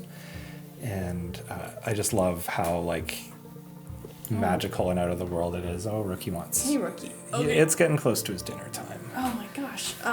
Okay, I was gonna go to the sticky drawer because I just think it's so funny. It made me really happy to just come up with a theme of stickiness as the organizational principle here. And a drawer can be sticky. We were like thinking about the qualities of a drawer, and when that's tough to open, we call it a sticky drawer, so it's like a little bit of a play on words. Yeah. So this one is up there just thematically. I think it's really funny. I like that also you can stick the stickers to things and like they'll move with the objects. Yeah. Because everything's sticky. Another concept, I was really proud of myself for this level. Whole thing with this was that these objects change shape, and what that allows is for them to have 2 distinct solutions. So either the Slinky can go there for one solution, or the Slinky can go here for for a solution. And so, depending on where you start to place the objects, you start to rule out placements for other objects. Yeah. Which does make it a really interesting puzzle to solve. Yeah, it was just like really fun to come up with this concept. Yeah. And I think I can show you in the hints the different lockups for Yeah, the hint system was a fun one to design too. So you can, with every solution in the game, you have this notebook and there's a hint for each solution, and you can reveal just as much of the hint as you want. So maybe you just want to see what's in the corner, and that can help you on your way. Yeah. But yeah, so you can flip between the 2 pages once you got that cleared and So this show was the 2 options. Yeah, this is probably my favorite level to design. It was tricky, but it was really satisfying. Yeah. And I think it was really innovative. Yeah, I agree. What else? Let me ask you a question. Okay. Well, this one's from my mom and dad. Okay. How do you guys keep coming up with ideas of what and how to sort things? Okay. Yeah, that's a good question. So, because we have a lot of levels. Yeah, I mean, I think everyone's just like surprised that we haven't run out of ideas. No, and I feel like we have a lot more ideas, and so I see sort of 3 different ways that we come up with these puzzles. One is that we choose objects that we think are interesting, and we start to think about, okay, how could those objects be used in kind of an organization-based puzzle. Also thinking about the way that we might think about an actual puzzle concept, and then we think about, okay, well, what objects would help support that concept? Yeah. So, for example, with this one, we knew we wanted to make a batteries puzzle, but it's also kind of like about making these sets, and it's kind of based on a grid. And then there's also interactions. So sometimes we think about a certain type of interaction that we want, or a feeling. Like stacking or rotating, or aligning, or fitting together like jigsaw, or straightening. Yeah, and then we might also think of, okay, well, what happens if we put these 2 types of interactions together, and what kind of objects can do these 2 types of things. So yeah, there's lots of different ways that can help inspire a puzzle. I think that it was like we came up with like building blocks, and then we started mixing and matching different building blocks, whether that's like based on like design, like scale, shape, color, a type of gradient, and I'm kind of forgetting a lot of the different aspects, but yeah, like for me, almost any object could become a level, because every object has different qualities, and you just kind of need to like lean into the qualities of that object. But for me, I need to like have some sort of interest in the object, whether that's the shape or like its function, or just thinking about the relationship it might have with the person, and like how it might reflect their need for control, or their their particularities. This one, I really like that little Easter egg of the golden tooth. Strange little things, yeah. Just little things that you're like, wait a second, like, why is there an acorn in a toolbox, and why is there a specific spot that it fits so perfectly? And we just... I think that's really intentional to add play into something that otherwise could be somewhat dry. Like, it's trying to find the playfulness in this type of behavior. Yeah. And the creativity that's actually involved in like working within like a limited framework or something. Hi. Okay, another. Okay, you're kind of in the way, buddy. I can't see the game. My buddy. What's another? Here. Okay. How did you arrive at deciding to use the cat in the game? Was from my mom and dad. Okay, that's another good question. So if you're not familiar with the game, every once in a while there is a cat that shows up. As we are proving. And it will like undo your tidy work. It will just like bat the objects around or swish it with its tail. Or sometimes it's just being cute too. Yeah. Cats tend to do that as well. So the cat came about because we didn't want everything to be super rigid and that it's like there's one way to do everything. Or order is what we should all be striving for, because oftentimes we actually think that mess can be a very creative space to be too. You start to see new relationships and stuff. So the cat is kind of a way of, well, introducing a little bit of chance in everything, but it also kind of is like hey, you don't need to be so uptight about it all. Yeah, it's a bit of comedic relief. Yeah, and it's also the reason why everything is a mess to begin with. So, outside of the gameplay, the cat is also kind of this external energy. Chaos cat. Yeah, because, otherwise if you're this person who's super organized all the time, everything would just be organized, but obviously the game is full of messes. And plus cats are fun, and it's also nice to be able to celebrate them and their quirky attitudes and have a character in the game. I mean, you play as a character that is a bit Rookie's pushing a salt shaker around Rookie. right now. Way to prove our point. Yeah, exactly. So the cat in the game is based on our cat Rookie, who you've met. He's not as sort of as much of a nuisance as this cat can be. Oh boy. Okay, but I don't want him to knock that off. He's mad. Yeah. It's his dinner time soon. Yeah, Zach, who works with us, asked, what did he say specifically? A lot of mayhem the cat causes in A Little to the Left is inspired by your own cat, Rookie, and what's the worst mess that they've ever made for you in real life? And I would just say that Rookie is probably not as bad, but maybe we've just consolidated all of Rookie's, previous grievances into one game. But he's not like this all the time. He's pretty chill. I would just say he gets very motivated by food and he's especially creative when it comes to finding different ways to wake us up in the morning. Yeah. Less so lately because we've actually been being pretty disciplined at closing the door at night, but he would knock over every object on our dressers and just to create a noise, and then he would just look at you for your reaction, which is what he's doing right now. Yeah. But no, he's pretty chill.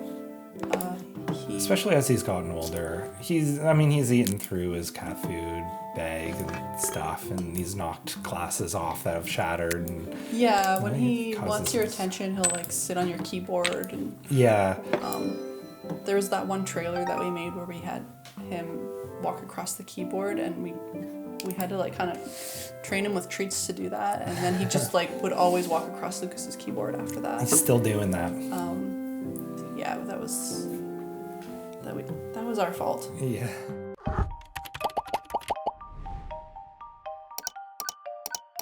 A Little to the Left is a cozy puzzle game where you'll discover satisfying arrangements by sorting, stacking, and tidying up household objects. It's all about observation, as puzzles are hidden in plain sight. Some levels have multiple solutions. There are 3 to find in this level. Oh, there's also this mischievous cat that will show up, and it likes to get in your way. The game takes a little bit of inspiration from our cat and the objects found in our home.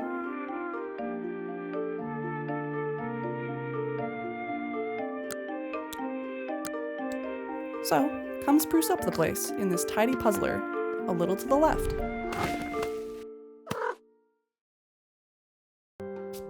Your brother Cam asked, have you ever considered doing a version of the game for dog people? Yeah, I wouldn't be against doing some dog related content. Dogs have their own quirky personalities that I think would be fun to explore and celebrate. We actually have a dog staying with us. It's my sister's dog, and his name is Bones. And I'd say he's gets into more trouble than Rookie for sure. Yes. He will just, it's all, you have to only blame yourself at the end of the day, because if you leave out something, then it's your fault. He'll eat like a whole loaf of bread in a matter of moments. Yeah, kind of thing, so if you're not paying attention. I could see us drawing on that experience, and almost having the dog be the super villain. Oh yeah. No offense to anybody who loves dogs, but I think it would be funny. Yeah. Anyway. Another question? Yeah. We're coming to the end of this. How much time do we have? We have about 10 minutes. Oh, okay. Let me see. What kind of stuff do we get up to outside of working on A Little to the Left?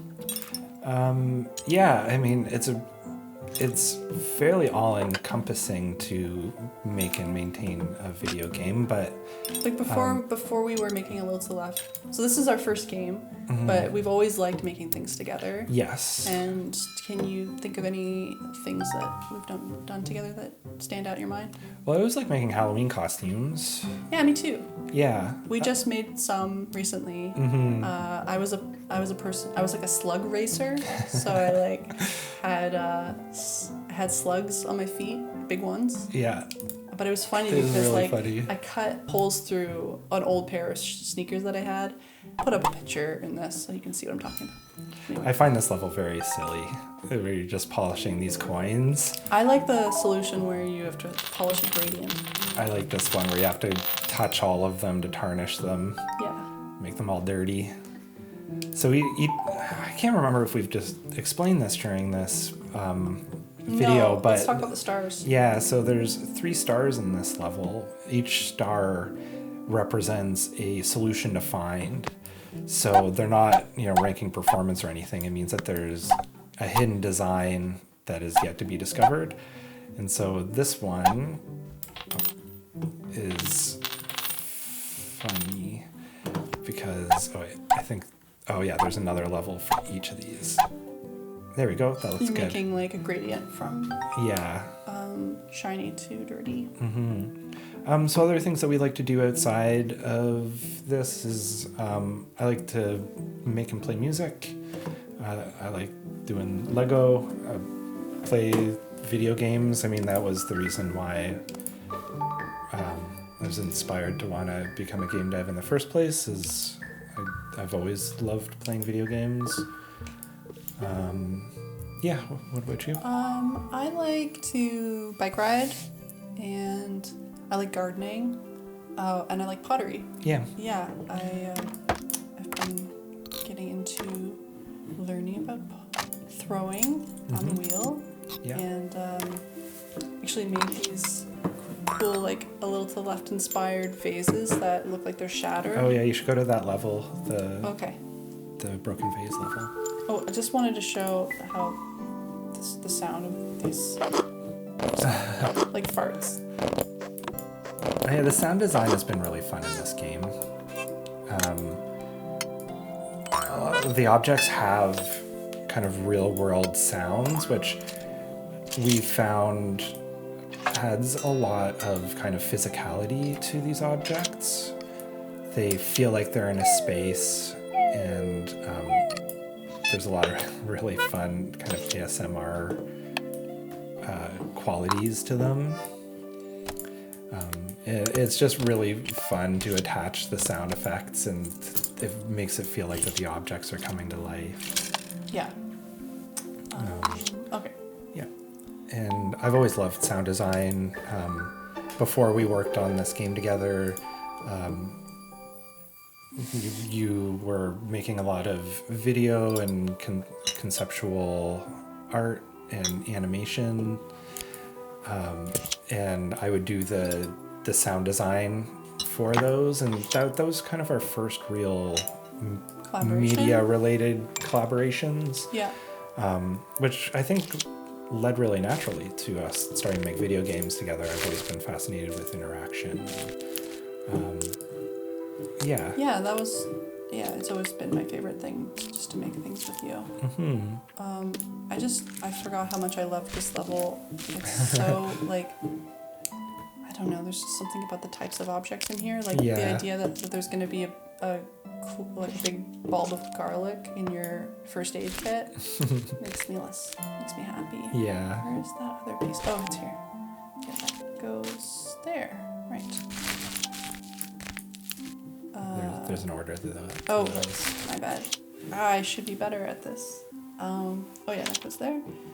Yeah, I like in these puzzles where the negative space starts to define the shapes of the objects, of where they're supposed to go. So for example, that kiss there, it's really funny that there's like a kiss in the first aid kit. It's like you need a kiss to get better. Yeah, kiss the boo-boo. Yeah. And there's also ginger. That's good for you. Yeah. Put that in the medicine box. It's a little bit of like, a slower like healing medicine, but yeah. All right, almost done this one. Nonetheless. Okay. Another question for me? Yeah, I have another question. This one's from my mom. Does Rookie get paid for his cameos? So Rookie has been in almost all of our trailers.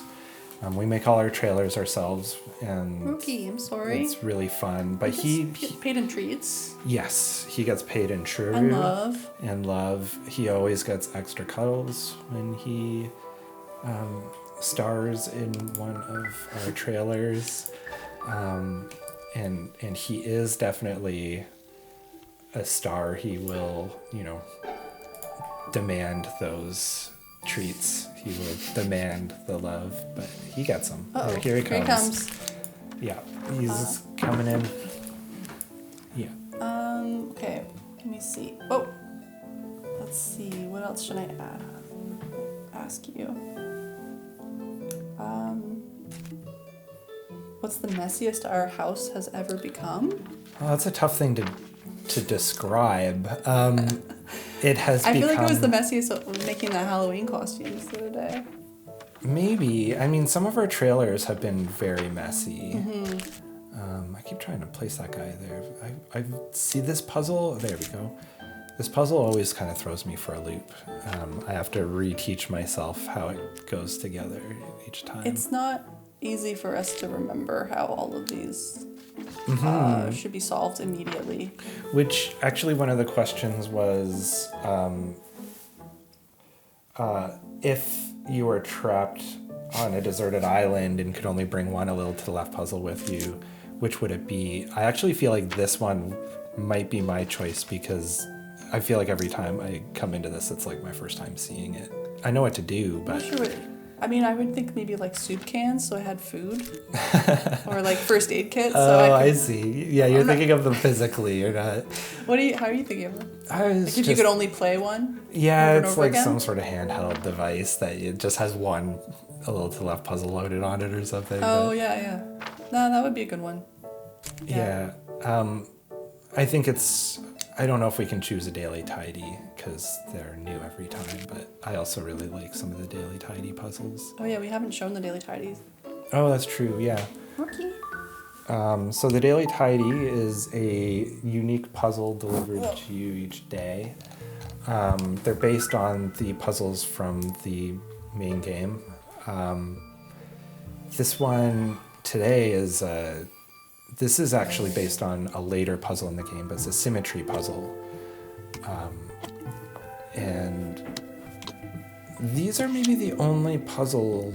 This is the only puzzle in the game that's actually freeform, that you can place things wherever you want. Yeah, so they can't overlap, and they all need to be on screen, and each of these objects has they're in pairs, and so you need to make it so that they are all symmetrical from each other. The background kind of gives you a bit of a hint because it's like a reflected wood grain. Yes. All right. Let's see Give me what another else. question. Do you ever have any disagreements over the content? Oops. And that's a wrap. No, I don't think I wouldn't call them disagreements. I mean, when you're designing, you need to negotiate with each other because Yeah. we might have different ideas and see other opportunities that, you know, I think we're constantly in conversation about how to make it the best it can be, and I think we both have like strong ideas of what we like, but we always find a middle ground, and it's never been a disagreement. It's always been like, we'll just keep talking about it until we're both really excited and it makes sense to both of us. And it's always made the puzzles better too. I feel like whenever we've come into those places. So that was a fun badge there. So as you play the daily tidies, you get badges, and I like the stamps badge. Everybody gets unique badges. This is just at a unique level because I was really excited to have moths, like having moving alive creatures in the in the level. And this is a fun one because the moth's movement actually reveals more information to solve by.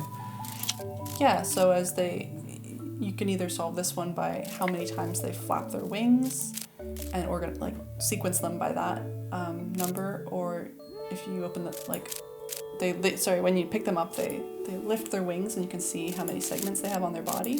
That's another organizing principle. Yeah. Or you can align them with the holes in the sweater. So this one kind of shows the pattern of the sweater continuing. So it matches there, and this one goes here, and this one. Did I get that right? Are you sure that this one goes there? No. Oh, no, you're correct. You're correct. I'm sorry. Yeah, it's okay. This one goes there. So it is a game that really does require you to be observant. Okay, so I think we're running out of time, but let's do one more question. Okay. Are there any objects in the game that you have a personal connection with?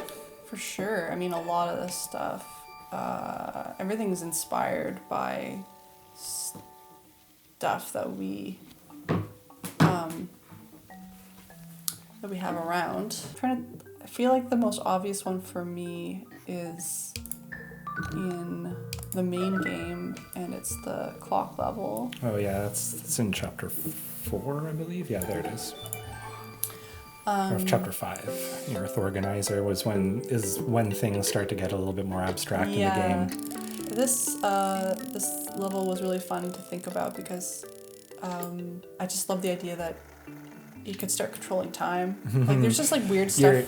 It just became more abstract and magical. As you become more astute as like a tidier, you start to be able to bend space and time. Yeah, you just really need things to be going your way. Yeah. So yeah, this clock is a clock that my dad gave us, and it normally sits on our mantle, but it needs to get fixed, so it's in the shop. But it's the kind of clock I need to wind it every week, so I put a reminder in my phone that says it's Wind Up Wednesday. What about you? Yeah, so again, here in the main game, there's the final level before you enter the radial dance party. Oh yeah, that's what we call it. That's like the ending of the game. Yeah. Radial dance party. This lamp is based on a lamp that came from my grandma's house, which I've always really liked. And so every time I see this, it reminds me of her. It's a funny level with the obsolete technology, like old printer Just all and piled tape up. deck, and yeah, it's just like sitting in the basement. This one's a fun one. There's a lot of interesting sounds to it. Just turn everything on. That's not the solution, but it's fun to like boot up the computer and stuff. There's also objects in the game that I wish we had in real life, like the drink glasses. Yeah, Let's look at those. I think that would be a nice, like they're inspired by the landscape. We live in Nova Scotia, and so it's like a maritime province, and there's a lot of seagulls. Yeah. So this is sort of this level's based on Peggy's Cove. Yeah. A lot of seaside cute huts and stuff and buoys. Yeah, and so you're often tasked with trying to figure out what you're supposed to do in each puzzle. It doesn't tell you what to do, so you have to be observant. This one you can see the front and back side of the glass, which is just a quality of printed glasses. But you can see here that there's this little bird on the top of that chimney. It matches. You're just looking for the alignment. Yeah. Honestly, like I'm not sure even like how we came up with these ideas. They just sort of were things that popped into our head. So it's this guy and this one. Yeah. It's fishing. Yeah, well, I think maybe we stop should there. wrap it up there.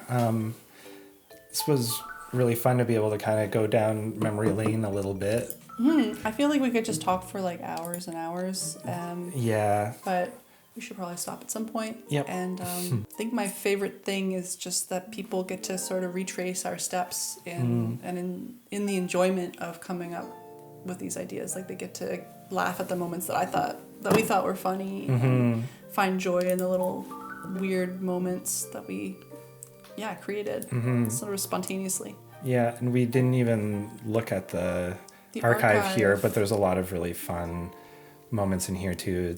These are all seasonal based. So we got Halloween and we've got some Easter egg stuff and Santa time, holiday stuff. Santa time. Yeah. So we've had a lot of fun making this, and it's really fun to be able to talk about it. We're just so lucky we get to work on this game. It's been a huge part of our life, changed our lives. Yeah. And we're so grateful that people like it. And we're still having a lot of fun. Yeah. All right. Well. Okay. Well, thank you for listening. Thank you. And we gotta feed Rookie his dinner now, so we really should go. Yeah, he's staring at us. All right. Okay. Bye.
Welcome to a little golf journey, where tranquility meets a love for the game. Prepare yourself for a cozy golfing physics puzzler. Discover 10 stunning biomes with over 100 holes, each with their own unique charm. A little golf journey is full of hidden paths, challenges, and collectibles to be uncovered. Discover a delicately crafted story, adding an extra layer of depth to your travels as you relax to the sounds of Little Golf Journey's original calming soundtrack. easy to learn yet hard to put down approachable controls allow all players to customize the game to their skills and preferences. Need a little extra challenge or a more laid-back round? No worries. Adjust the hole size to make your playthrough as challenging as you desire. Customize aiming sway speed and strength to match your comfort level. Predict where the ball may bounce and visualize the full putting path. Oops, hit the ball when you weren't ready? No problem. You can undo a shot if needed. Are you ready to tee off? A little golf journey awaits.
Hello everyone, I'm David, I'm the designer of Tiny Bookshop, and it's my great pleasure to be showing you our little game today at Cozy Quest. We'll be playing through the demo, and for how many ever days we can play afterwards, hopefully up until the flea market. So there's gonna be some content that you can play right now, and some exclusive preview content of what is to come in the final game. I hope you'll enjoy it. If you have any questions, feedback, you can hop over on our Discord. The link for that is on the Steam description. I should also mention that this is a Steam event, the Cozy Quest, so check out all the other cool games that are participating, play the other demos, check out the offers on sale. I think it's really worth your time. So, what do you do in Tiny Bookshop? Well, in Tiny Bookshop you run a tiny second-hand bookshop on wheels. You can see our little caravan here, and it contains our shelves filled with second-hand books. And we've just moved to a new location, to a new town, and we're setting up shop for the first time. So let's just go ahead and do that. Oh, there's our first customer. Hello there. So we have 7 different book genres.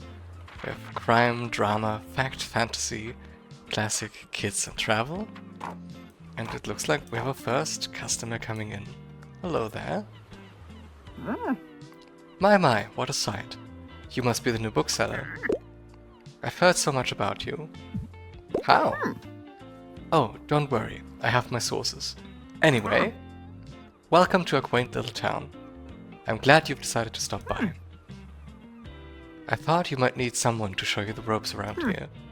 I'm Tilde. I used to run the local bookstore here before my retirement. Lovely to meet you. Let's see.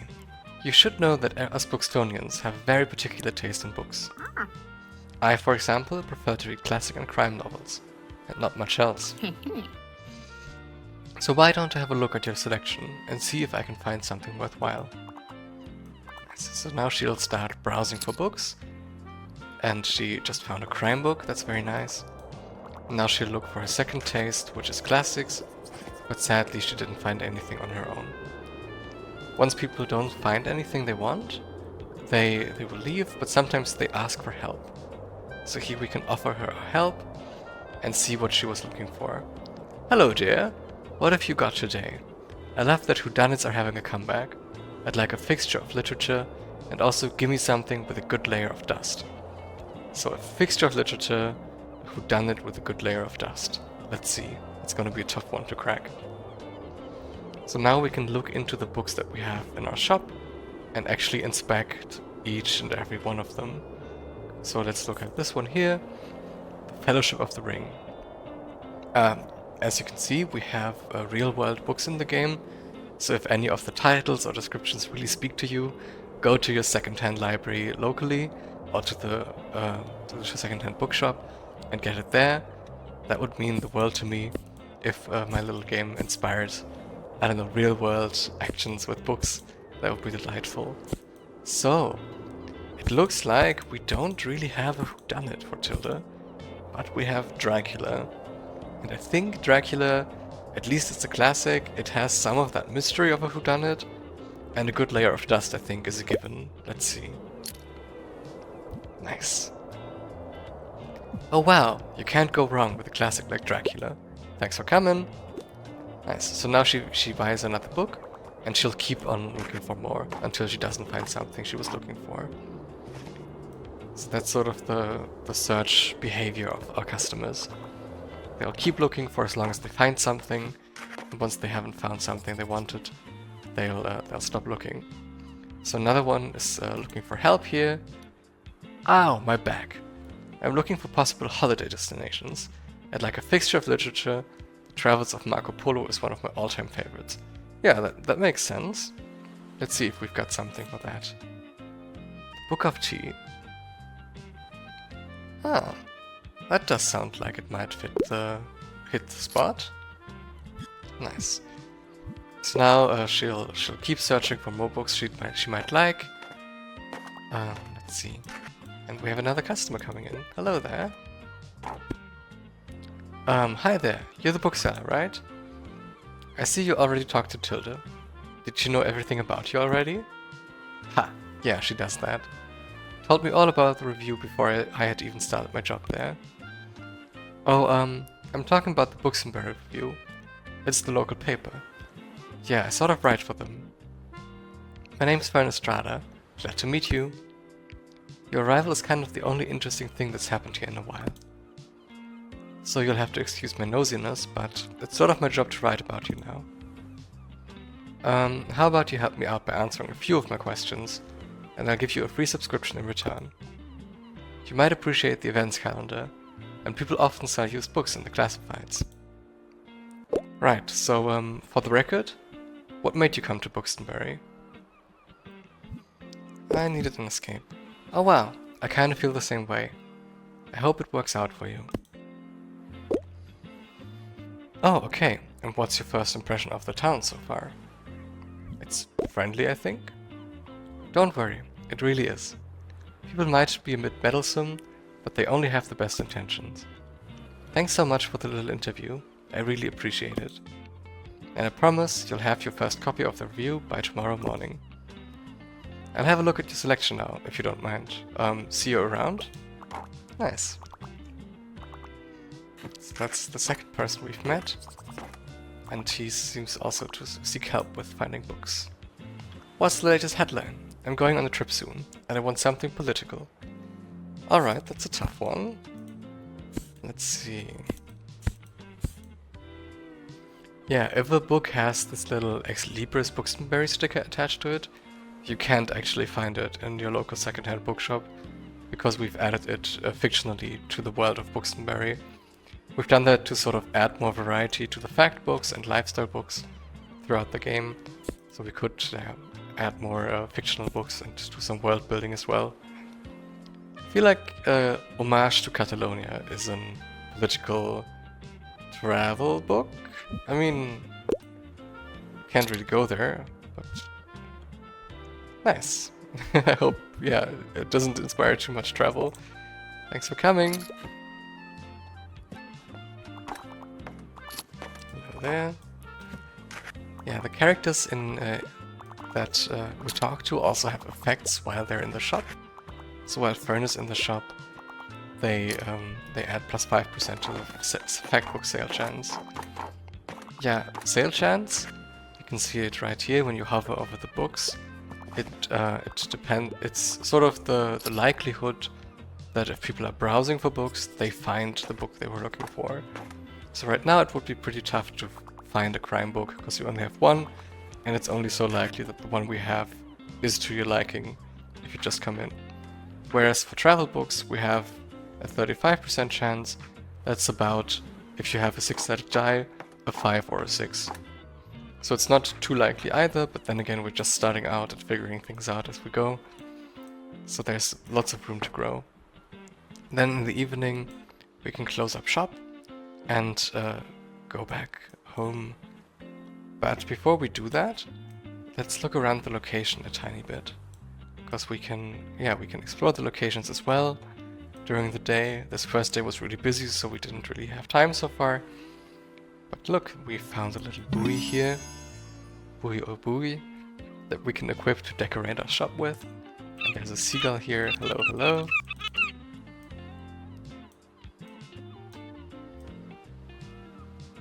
Yes, we can look through the telescope here.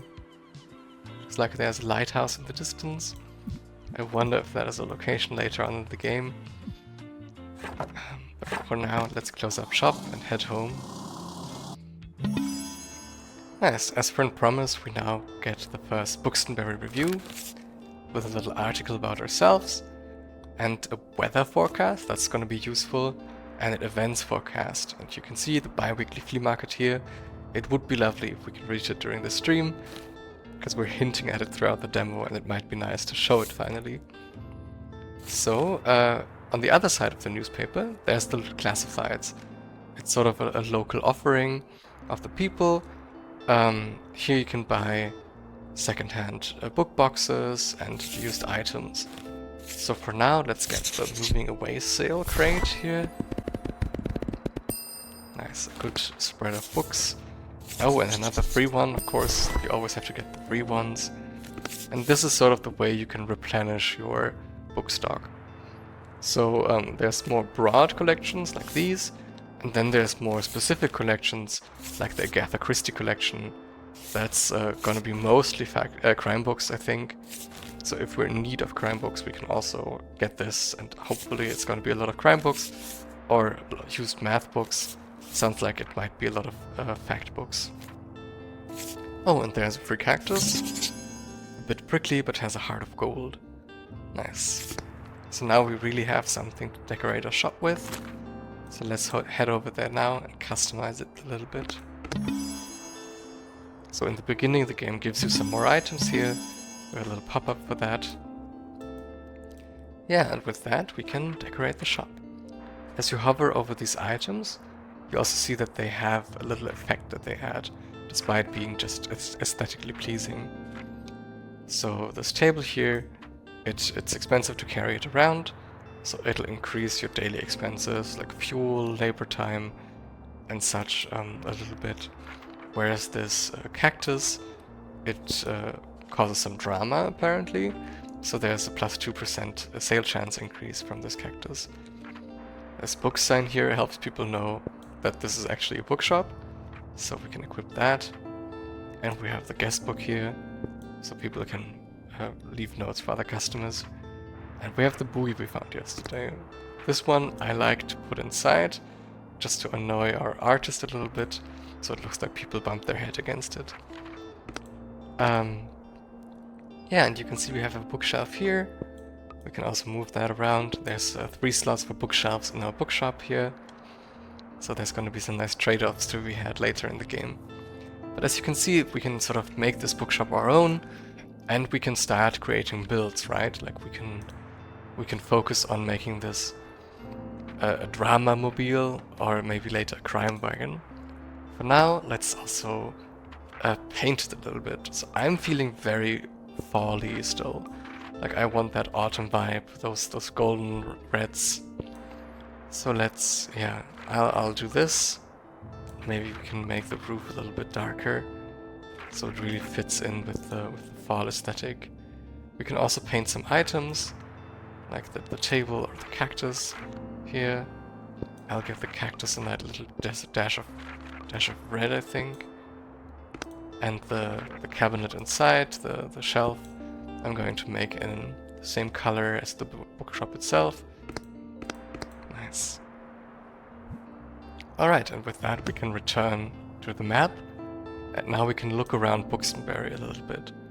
As you can see, there's a beach here, a little thyme district, mega marché, a little inner city district, a university-looking place, and a park maybe? Oh, and a castle down here. But so far, we've only unlocked the waterfront square, so that's where we'll head today. So now comes the core of the game. We every day we pick a new location to set up shop at, and with each location there's different people liking different books there. So I didn't really pay attention to what books sold yesterday, but this time let's keep an eye out for that, and I'll just bring a generic mix again with us. And let's observe what people like at the waterfront.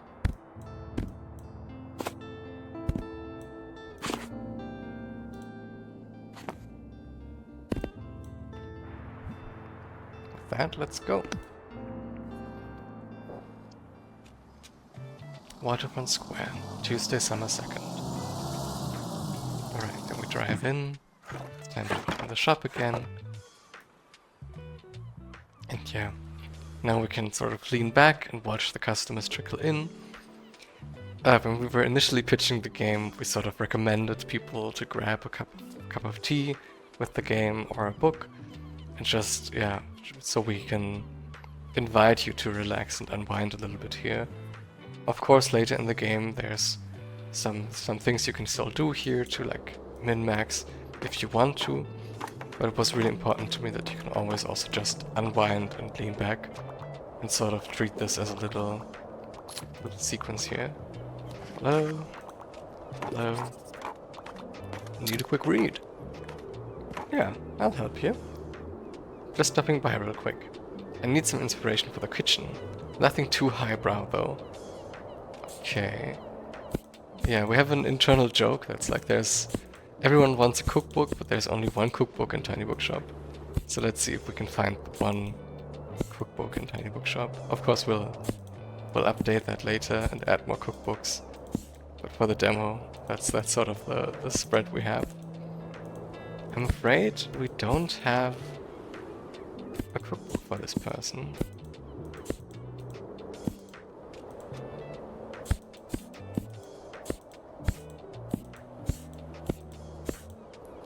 No. I'll just recommend them something vaguely adjacent. Like Heidi? I feel like there's cheese in Heidi. Or milk at least. I remember from the animated show there's some milk. Yeah, I'm sorry about that. Sometimes you really can't find what they were looking for. And then it's okay to cut your losses a little bit. Right, like in real life, you won't have something for everyone in your bookshop all the time. Ah, there you are. I wanted to commend you on how much you've been livening up this place. I'm sure you'll want to branch out to other places in town now. My friend Mary owns a very successful cafe in the town center. If I call her up and get her to give you a parking space, you could get quite a few visitors. Come. Yes, I know, dear. You can always trust me on these sorts of things. It's decided then. Meet me out by the Café Liberté as soon as you can. It's Café Liberté. And we get a little task from Tilda here. Meet Tilda at the cafe. Oh, and while we're on the topic of showing your face, I heard that your Walter was quite impressed with your wagon. He's one of the local fishers. Why don't you go over there and introduce yourself? He should be back from his recent catch just now.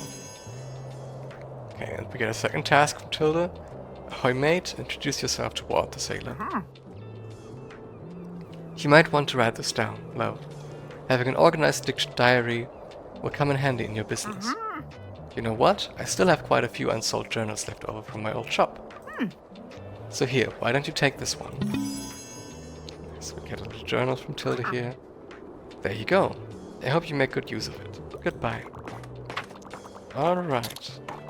So, let's say hi to Walt then, maybe. Ah, there he is. Hello there. Hi there, kiddo. How's it going? Nice, we get a little letter postage stamp here for doing the little task Tilda gave us. Looks like you got a good sturdy vessel there. I've got some old items lying around, which I thought you might like. See if any of it is to your liking. Alright, a live buoy, a lobster buoy, or a square buoy. Alright. The fisher theme seems to be going strong here. I think I might like the live buoy. Live buoys are quite important to have. Nice. Nice to meet you, Walt. Oh, my friends tell me you've got some good cargo on board too. They've been specially enjoying your travel and classic novels. Guess I have to be careful, or I might be all sold by you. Why don't we make a bet? If you can make 20 sales to my buddies, I'll admit defeat. Alright, he gave us a little challenge here. Sell 20 books to the local sailors. Oh, I'm looking forward to the little competition, kiddo. Good luck. Nice. I'm looking forward to the little competition too, Walt.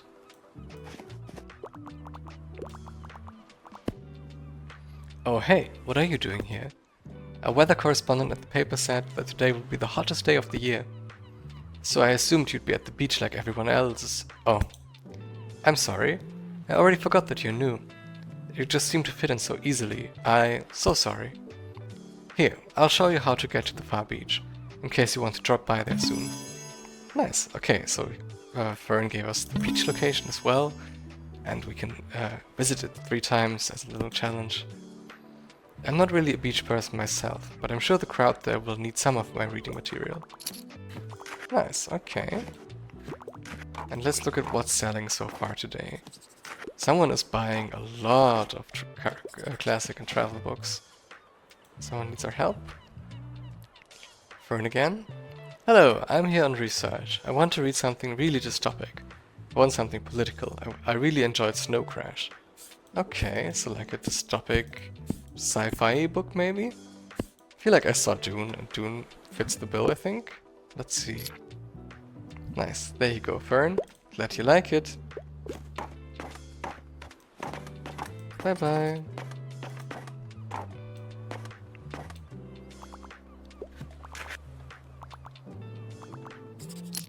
Oh yeah, let's check the journal maybe while we're at it. So here's the far beach with our first task. It's just to go there 3 times. And the little picture of it. Cafe with a little task to meet Tilda there. And the waterfront with our first stamp and the second task. Looks like we're already progressing on the 20 sailor challenge. And we can see here which books have been selling well at the location.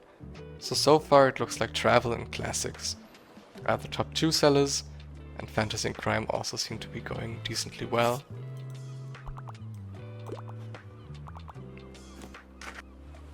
Shoot.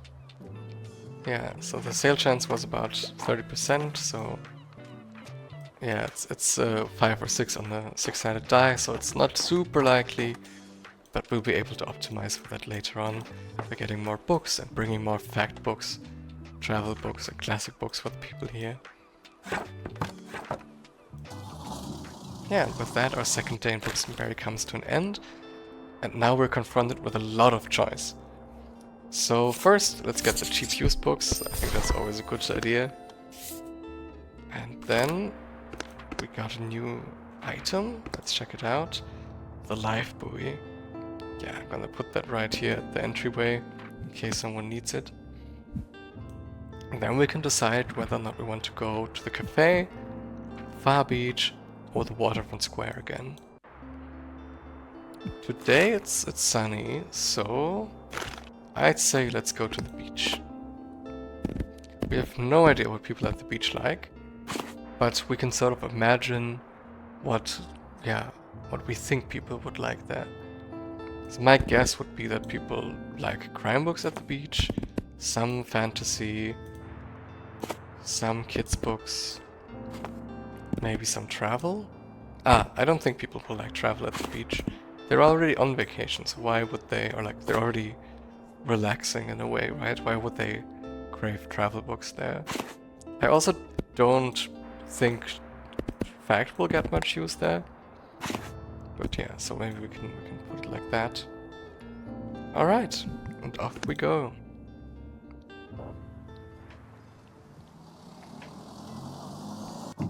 Far Beach, time to open up the shop.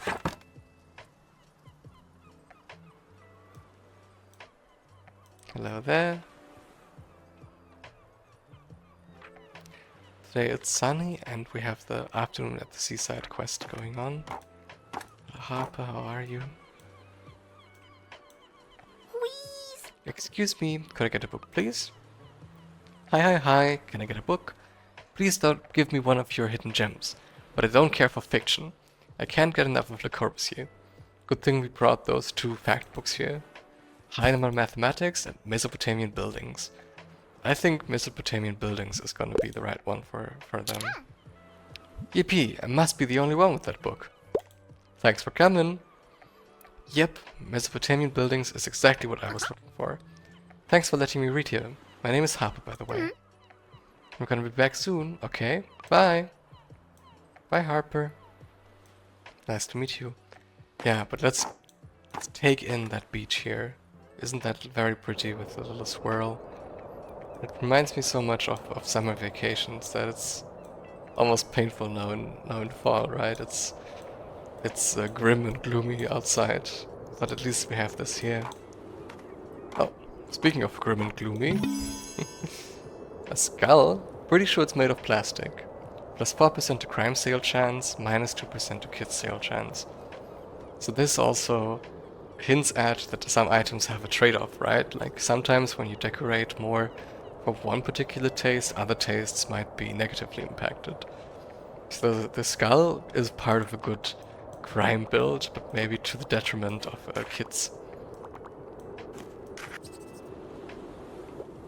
Maybe they'll stock new kids books soon.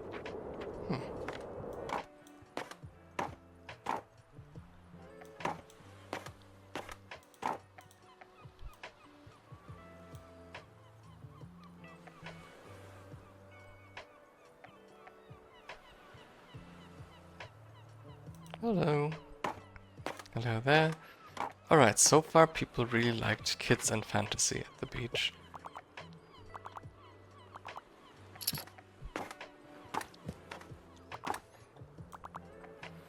Oh yeah, you can tell from the clothing of people and the colors there what they will like. So here this person has a red shirt and a green pants. So they'll look green trousers, sorry. They'll look at crime and kids books. And 2 of them are asking for help. So let's help them out here. But before, I would like to show you something. So because these colors, like we were trying to convey a lot of information through colors, but colors are sort of a little tricky to get right, because people have color vision impairments and perceive color differently. So what works for us might not work for you quite as well. So we added a little settings tab here for colors, and you can adjust the colors in the game, or at least of these key genres, to your liking. So the amount of information we're packing in the game is still going to be useful to you. So let's say fantasy you think should be black, so you have an easier time distinguishing it from other things. You can do that and it'll sort of immediately change everything in the game. I personally have gotten really used to like the colors as they are, so I will reset this again, but it's something you can do to make the game more playable to for yourself, or just more to your stylistic liking. Right, but with that, let's go back to the recommendation. What should I pick? I'm a big fantasy fanatic. Also, I still like children's books, but I'm a bit bored by science fiction. Alright, so they don't want science fiction, they either want kids' books that is a bit fantasy style, or a kid-friendly fantasy book. Okay, Animals sounds... it's sci-fi though. Yeah, then how about the Magic City? I think that sounds right up your alley. Meh. I'm excited for all the magic and whimsy, I guess. Yeah. I'm glad you like it. Excuse me. Hi, sorry, could you help me out? I love graphic novels and comics. I want to read something really dystopic, and I want to see something with time travel or aliens or cyborgs. Okay. I don't think I've seen a comic here yet. But how about...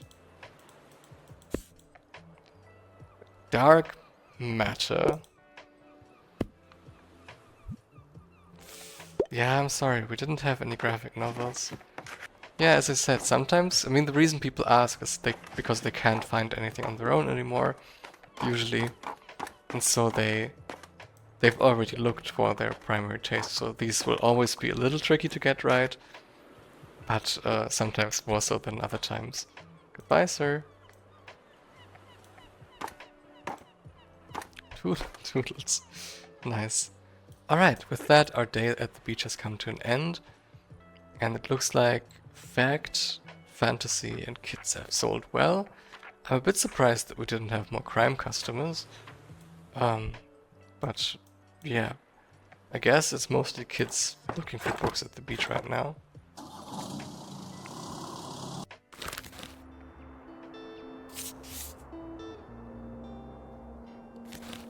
Help me declutter looks like a good pick. And with that, we have reached beyond what you can see in the demo. So, where do we want to go next? I feel like we haven't visited the cafe yet, so we should check by there. Also because Tilda told us to pick up her stuff there before we go there. So, let's go to the cafe.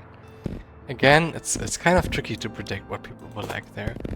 But I think people will like crime, drama, classics there maybe. And some facts. Like this maybe? Ah, come on, 1 or 2 fantasy books that don't hurt anyone. And let's go to the cafe.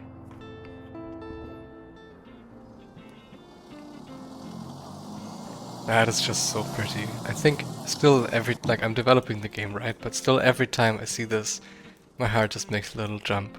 Because the artist really did an amazing job bringing in this nice little verticality here, like the roofs, how they overlap and things. It just makes me really happy to see. Alright, let's see how the cafe is like as a location to run the bookshop at. There she is, Tilda the Menace. Hi there. Hi, Tilda.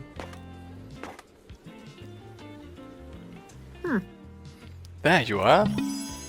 Stamp collected. Meet Tilda at the cafe.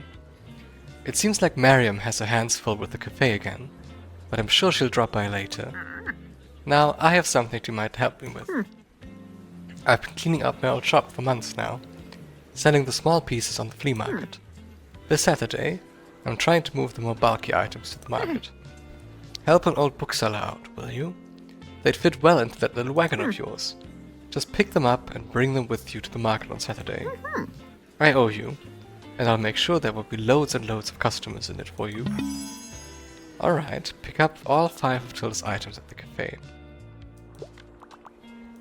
Nice, Tilda. Will do. Ah, look, this must be Tilda's old bookshop here. Wait, first we have to help Tilda find a book. Hello, dear. What have you got today? I'm obsessed with crime novels. Also, I'd love to read something classic. But please don't give me anything too graphic. Here, classic crime novel. Let's see. Haha, The Adventures of Sherlock Holmes. This must be it, right? There you go, Tilda. I'm glad we could make you happy. Alright. Wait, why did that skull just bounce? That's scary. Alright, let's pick up Tilda's stuff here. Nice. Alright, nice. We picked up Tilda's stuff. And now we have to deliver it to the flea market on Saturday. And it's right here. That is indeed very bulky. And it also introduces a little effect here. So while we have it equipped, remember how the table gave us a 1 money, like everyday cost. This is giving us a 7 money everyday cost while we have it equipped. So we'll have to remember to unequip it later on as well. Oh, it looks like these people here, they really crave their drama books. Drama and classic seems to be the most popular genres here. I need something for an essay. Give me one of those good old classics, and I don't mind a dry book, but I hate books about war. It's for my next paper. How about The 7 Lamps of Architecture by John Ruskin? keen-eyed viewers will have noticed that there's a lot of architecture books. That's just because I have a weird fascination with architecture, and a lot of the books are ones that I really like or am obsessed with for a bit, so they found their way into the game.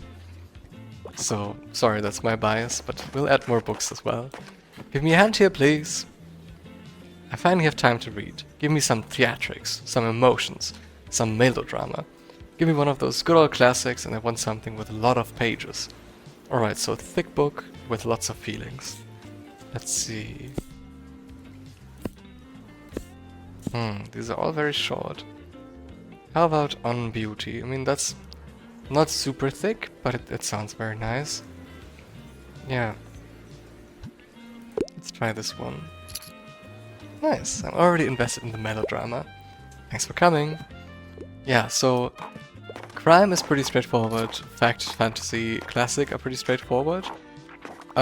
With drama, we've sort of had to combine, like mush together a couple different genres that all center around like human emotion as a binding principle. Like the conflict arises from interhuman tension, whereas in the crime, the conflict usually arises from like a riddle, a murder the police or a detective have to solve, right?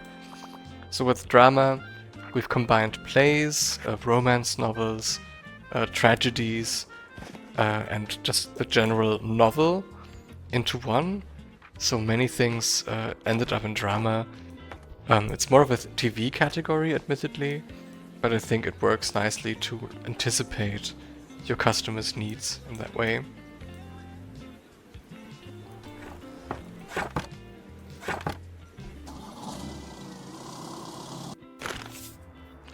So, Books and Murder review. Yeah, I'll always go for the cheap books. I think that's a good strategy for as long as we can get away with it. And a Grimdark set. So you can see this hasn't been sold yet. So the seller decided to reduce the price. But of course sometimes someone else might buy it that is not us. So it's always a bit of a gamble. So we have today, and then tomorrow is the flea market. Let's see. I think we're still good on books. I'll briefly unequip Tilda's stuff just because it's so darn expensive to carry around with us. And we only have to bring it tomorrow. So, at the cafe there's not really much to do anymore. We could try to complete Wald's quest. I think we stand the chance to do that. So let's try selling books to sailors, right? Was it? 20 books to the local sailors. Travel, classic, were top sellers here. So what happens if we just min-max these two genres? So we'll have a 60% chance of selling travel books and a 58% chance of selling classic books. I feel like the sailors won't be able to say no to this amazing offering. Yeah, let's set up shop. Okay, and we have to bring Tilda's delivery tomorrow. So let's see what the sailors are thinking. There's Walt and his feathered friend. Hello Walt, how are you doing? Have a look, matey. Oh, should we get a tattling trout? It would be pretty cool, I think. But I want to save our money for the flea market a little bit. Okie dokie.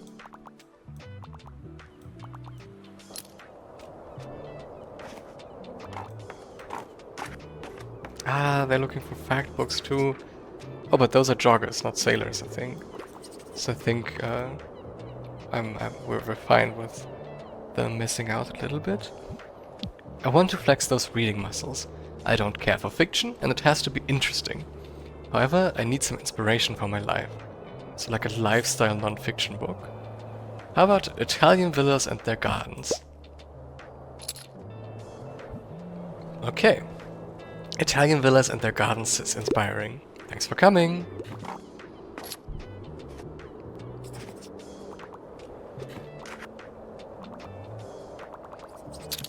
Yeah, I also wish there were fact books left now that I realize how much you're craving them.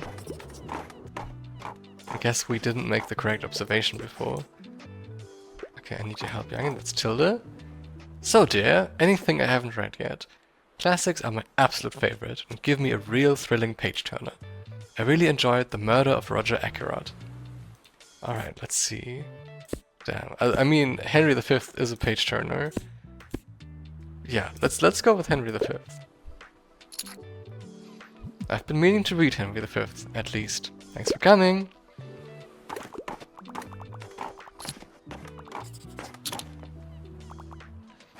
And you can tell that there's also a bit of an overlap between the genres.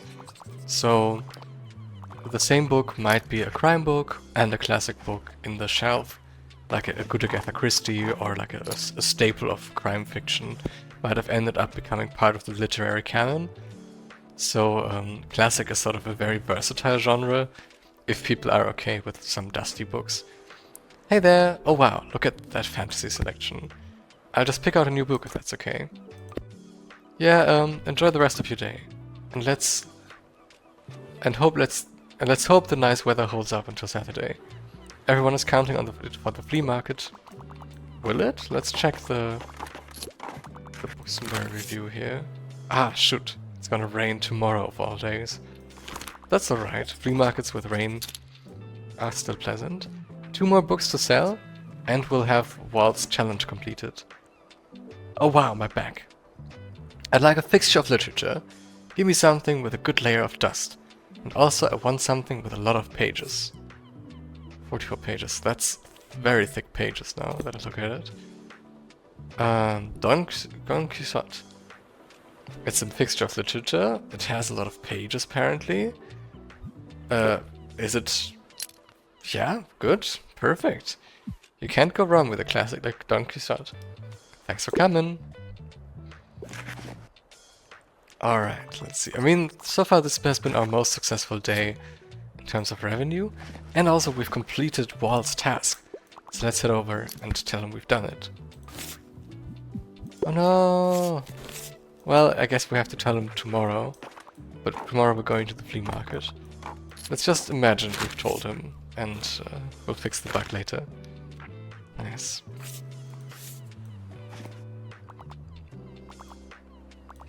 So this last customer is still shopping. I mean, this is really a record-breaking day for us in terms of money made and lost. So it can be worth it to focus solely on a 1 taste at a location, or like this 2 tastes, to the detriment of other tastes.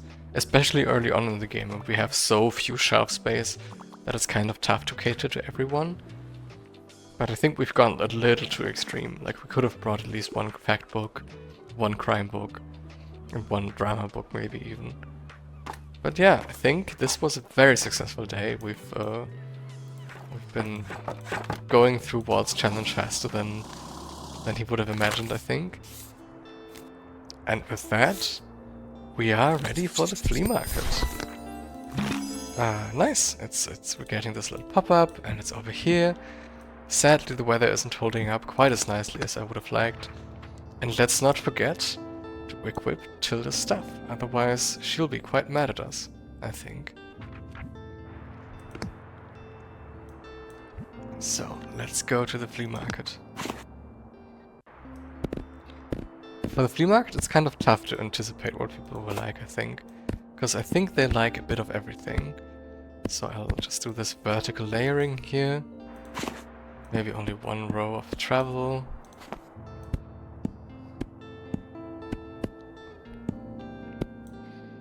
And when you've played the demo, please come on the Discord and tell me what your way of styling the bookshelf is like. I'm very curious if you do it like me, or if you're like very chaotic and you just like spread it out as long as the books are in there somehow. It's kind of interesting to me how different people approach this challenge here, this task. All right, but without further ado, let's head to the flea market.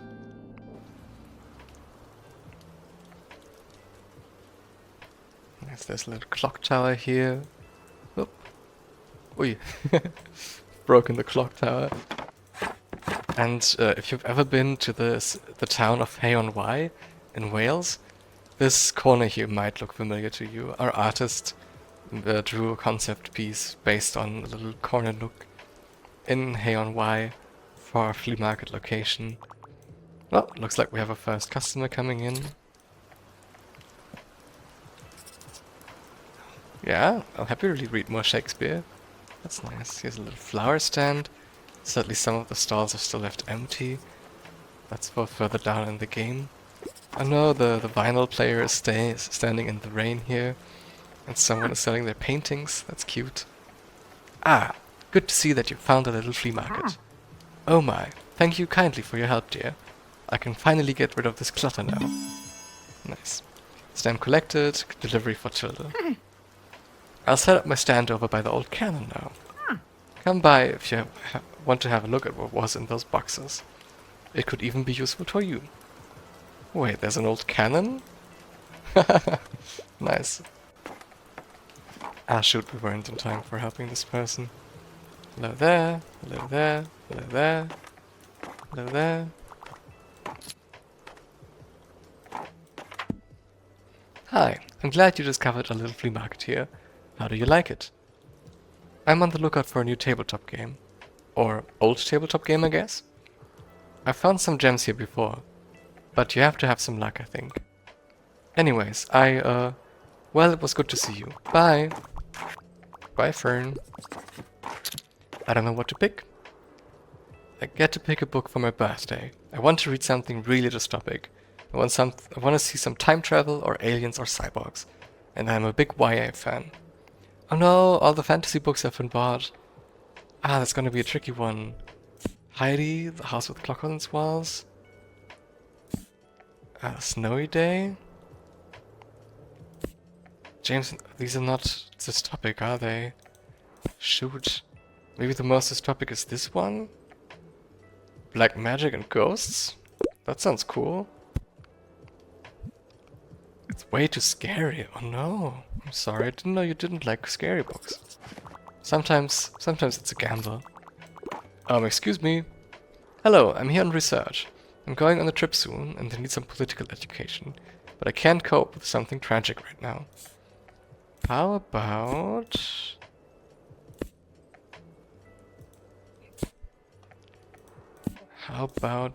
Elliot Page's autobiography? Page bar. They sound interesting. Nice.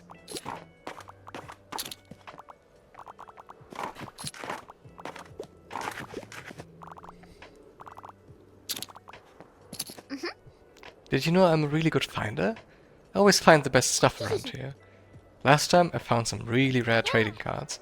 And the time before that, my barber and I bought some really good paint. That was so fun. I think this time I'll look for some sunglasses. You should get some too. Okay, bye! Bye, Harper. Bye-bye. Ah, she's still here. +1 to all book sale chance. Damn, Harper is really nice to have in the shop.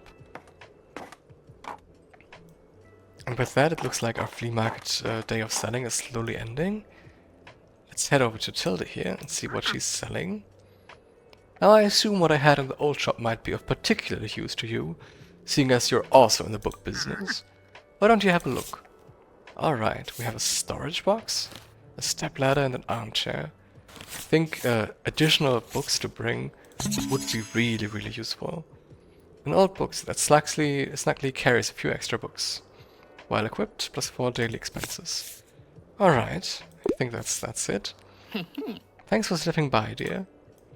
And I think that brings us to the end of our little stream. I hope you enjoyed it. As I said, we're showing this as part of the Cozy Quest, so make sure to check out all the other delightful games there, the other demos, the offers on sale, and if you played our demo and you'd like to hang out with a Discord full of other friendly faces, come on over. The link is in the demo itself. Here. Yeah, don't forget to wishlist the game, of course. And yeah, I hope you liked it. Share with us your feedback on the Discord, and see you there. Bye!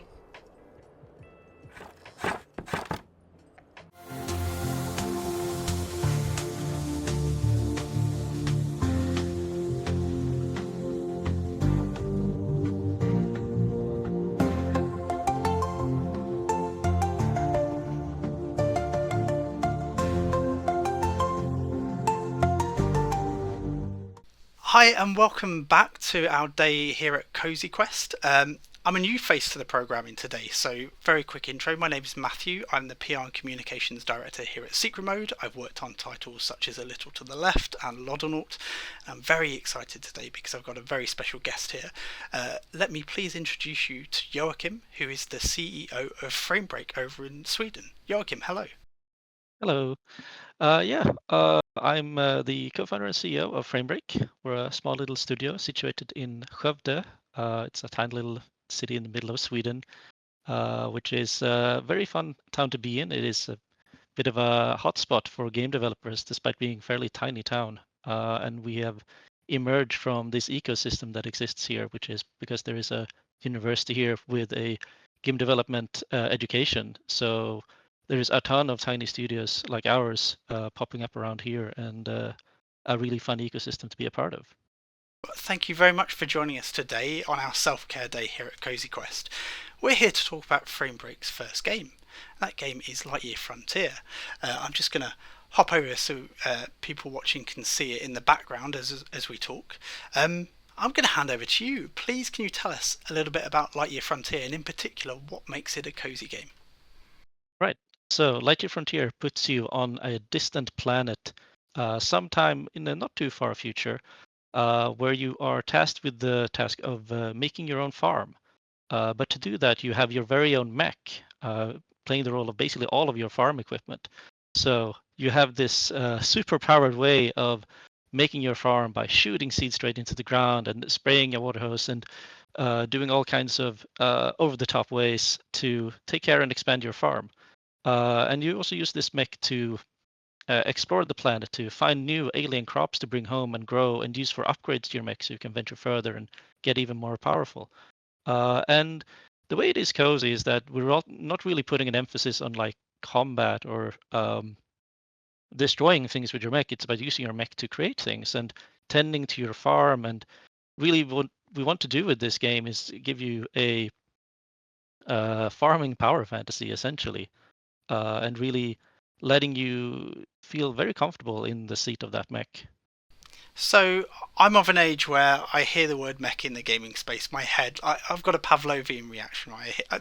The word warrior pops up immediately after. So I'm really interested in why you wanted to explore mech gameplay in a cozy gaming space. Why did that blend work so well? Well, I think it's part of like mechs are a piece of equipment, right? They're built for a purpose, and generally that purpose is, battling and all the cool stuff. But they are also in even many of the games you quote, like they usually have a backstory of like, oh, this started as like industrial equipment, or this was something else that was rebuilt into a weapon and so on. And we know like that's also part of mech identities. Like, how do they tie into the world they're in? So there's not just like nobody just comes up with the idea of like we should stop doing tanks and start doing mechs instead. It's usually an evolution of sorts that's kind of embedded into the background of every setting. And we really feel interested in that kind of background of like, what if we take a step back and just deeply explore that kind of mech as a machine, mech as an agricultural tool, and things like that. And when we started playing around in that space in the beginning of this project, it really opened the doors for so many cool ideas of like, oh, how would a mech do this? How would a mech do these typical things on a farm? How would a mech explore a world and so on? And that just made for a really exciting project to keep developing and ideating on. Yeah, for me, when I first played Lightyear Frontier, it was amazing at how natural it felt. Like that mix, it's like, oh yeah, like it makes total sense to have this like ease of use of all the tools in a mech environment, but it was still like this incredibly therapeutic experience for me. Like it felt so chill just to sit back on the sofa and relax and take care of my homestead.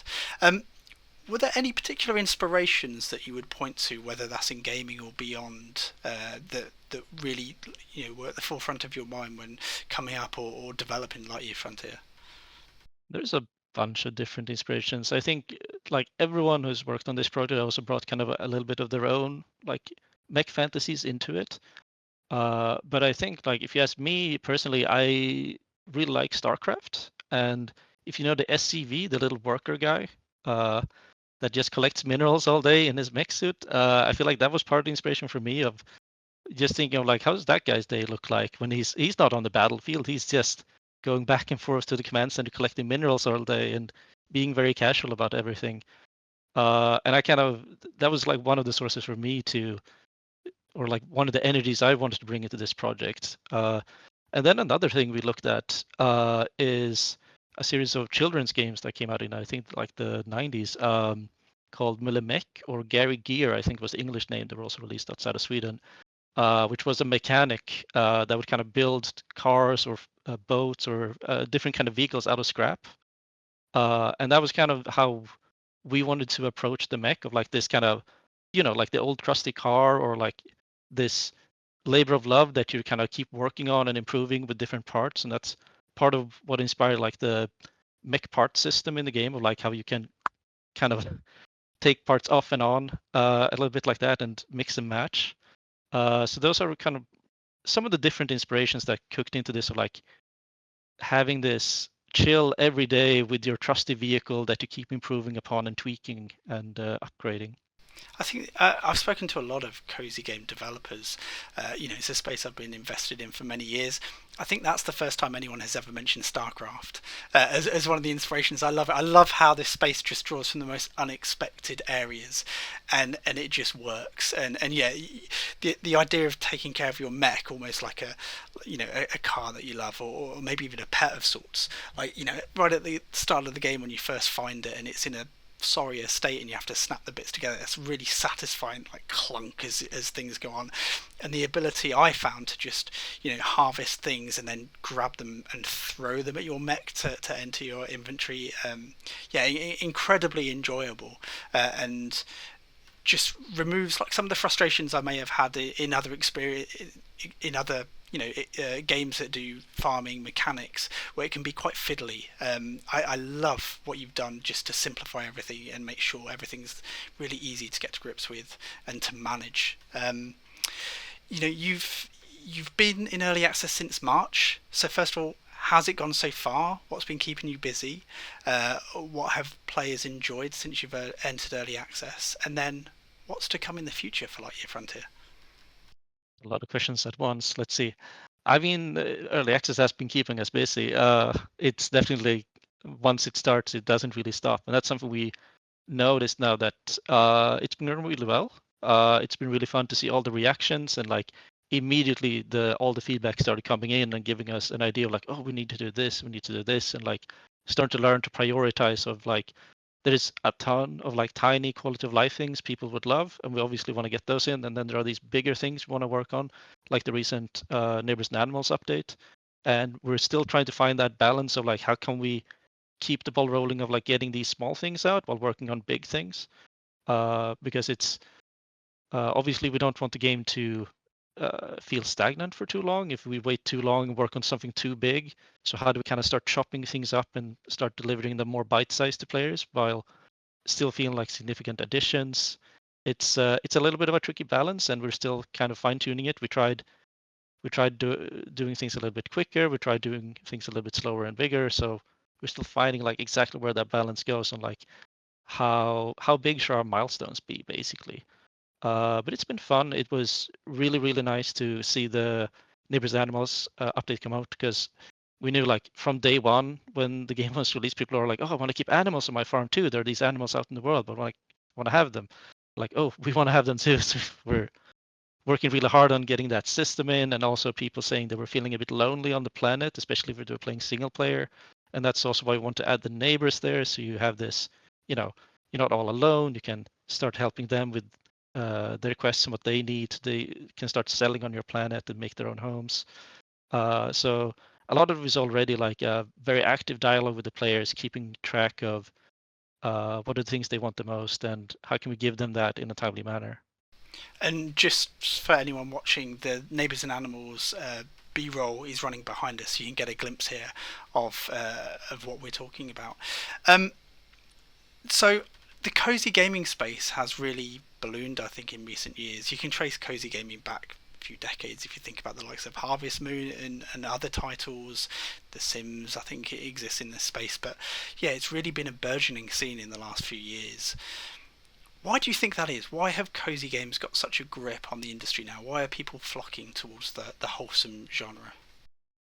Goodness, it's a very big question, and I don't think I'm the most qualified person to answer it. There are a few theories, I think, where I think part of it is just like the game industry is maturing, where obviously the beginning, a lot of games were kind of focused on like you're overcoming a challenge and we're going to give you all these challenges, like, oh, if it's like a really difficult for a battle system, or if there's like getting all most points and those kind of that kind of view on games, and like how games need to challenge the player, and having that view and like that's a very successful formula kind of I think took the dominating stance, like that's the formula for making a successful game. It should be that kind of challenge. And then I think because games have kind of been slowly boiling under the surface, and now in recent years I think something in the last decade or so just boiled over and really showed what like, no, this is like you can make games that are not about being, you know,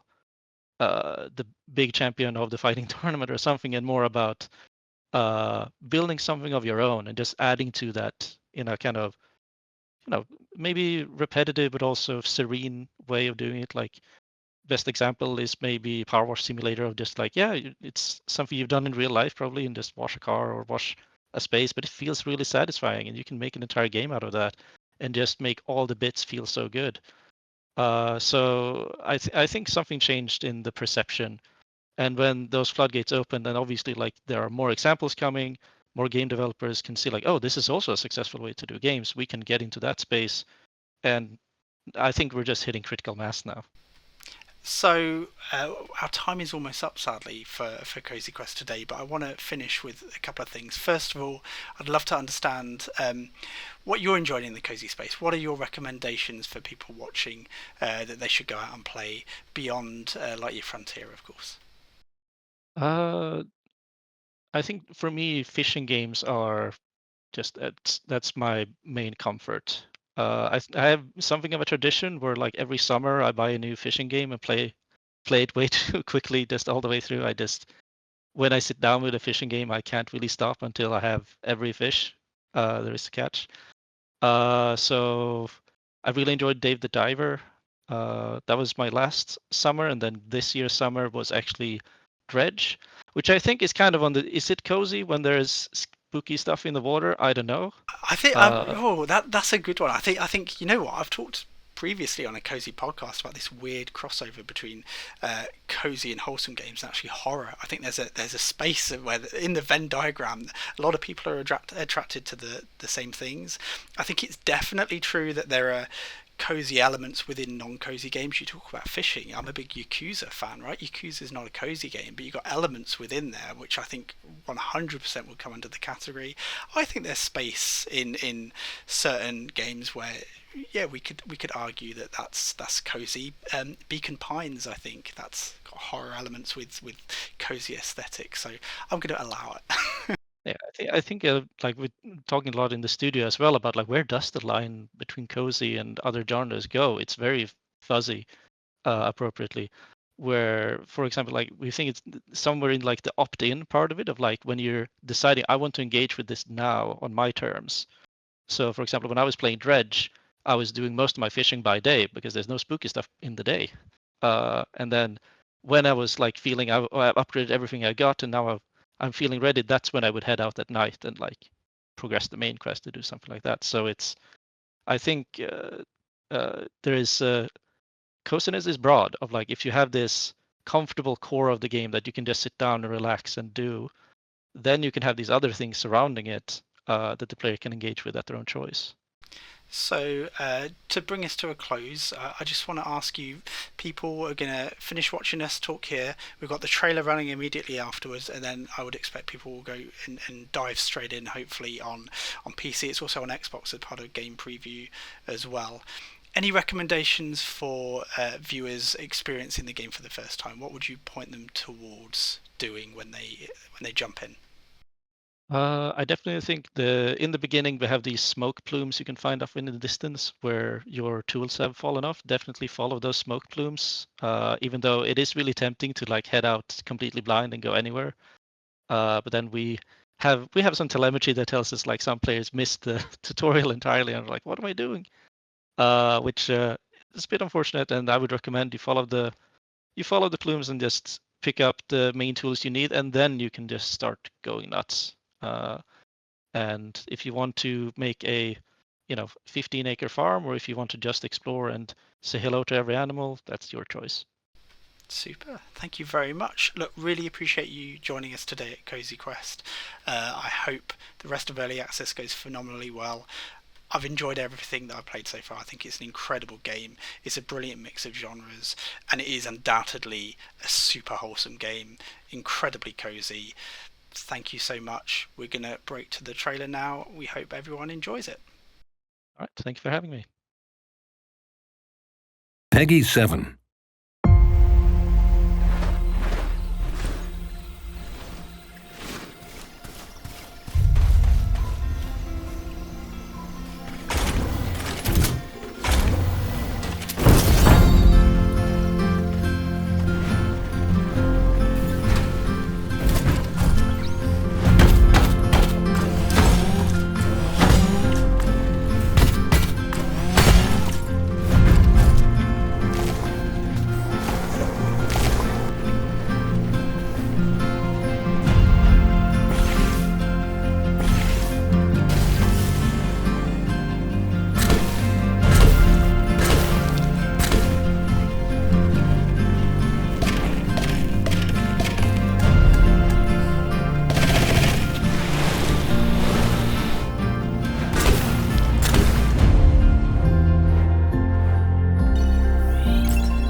Welcome everyone, it's Cozy Quest, it's Self-Care Sunday. I'm Vicky and I'm here with Eli and Liam, and we are the community team here at Secret Mode, and we've been busy putting Cozy Quest together for you guys, and we've been so busy I think it's time that we need to chill out and relax and enjoy our Sundays. And I can see Liam's very tired there. Cozy Quest been too much for you. On a Sunday. Got you up on a Sunday. Well, we're going to be just chilling out and hanging out and playing a game together. We're playing Go-Go Town today. As if we don't spend enough time together as it is. Say hi, guys. Introduce yourselves. Hello. I am Eli, and this is Bilbo, my cat who's decided that now is not the time for a nap, but the time to run around. He's very cute. And I'm Liam, I'm your manager here, and I've woken up about 35 minutes ago. I've been up for hours prepping this stream. You're welcome, guys. So we're playing Go-Go Town today as part of Self-Care Sunday. I think we discussed it previously, but kind of hanging out together, playing games together with friends can be a great form of self-care. And so we're doing this today. But what would your I know if you weren't here with me, I mean this is a pretty good Sunday, but what would your ideal Sundays look like? I play a lot of games with friends anyway, but also just hanging out with my cats, keeping them entertained. Got to keep them sort of stimulated so they don't get bored. So that's probably why Bilbo is all up in my face. He's like, "Let's play." I'm like, "I am playing, but not with you right now." Oh, he's super cute. And what about you, Whereas Liam? What does your perfect Sunday look like? Your ideal Sunday? Sleep, eat, game, probably eat again, sleep. Repeat. I was waiting for the Absolute Repeat. perfect. Oh, well, I'm sorry that you have to be here with me today instead. I've got a couple of things that I good. think I've got two different ways that I prefer to spend my Sunday. It just depends what my social battery is like, but sometimes I like to have brunch with friends on a Sunday and then play games with friends on a Sunday. I was like that. But I could also, really use some brunch right now. brunch right now. I'm pretty hungry. I could go for brunch. Here we go. Now we've got an ego tech thing. But yeah, if I'm feeling sociable, I like to spend time with friends. But otherwise, I just really love to stay in my pajamas all day, play games, get under a snuggly blanket with my Steam Deck, and yeah, spend some time alone and recharge for Monday. I really should get a Steam Deck. Oh, best investment I ever made. Best investment ever. Right. This is something we didn't discover before. So we're playing Go-Go Town. We've not really played it before. We've had a little bit of an intro to it. We had a little bit of a trial run. But now we're properly... I need my character. Yeah, you look wicked. But yeah, we probably played about 10 minutes of it just to get a feel for it and whether we'd want to play this. And it's really nice, actually. We all love the music and we like the style. It's adorable. It really reminds me of like a My Sims game. Yeah. Okay. But yeah, we didn't really I think we didn't unlock the Egotech app. We didn't even get that far. We kind of spent too long. We discovered the character creator and that was about it. But now we've got an Egotech app. So a few things to start making the town look good. So we actually can start making stuff. That's pretty cool. All right. Great. Got bricks and planks. All right. I'm gonna go and create my character. I think. Oh no, you're in there right now. So I'll leave you to it. I'm nearly finished. It's okay. I don't really look like myself. So.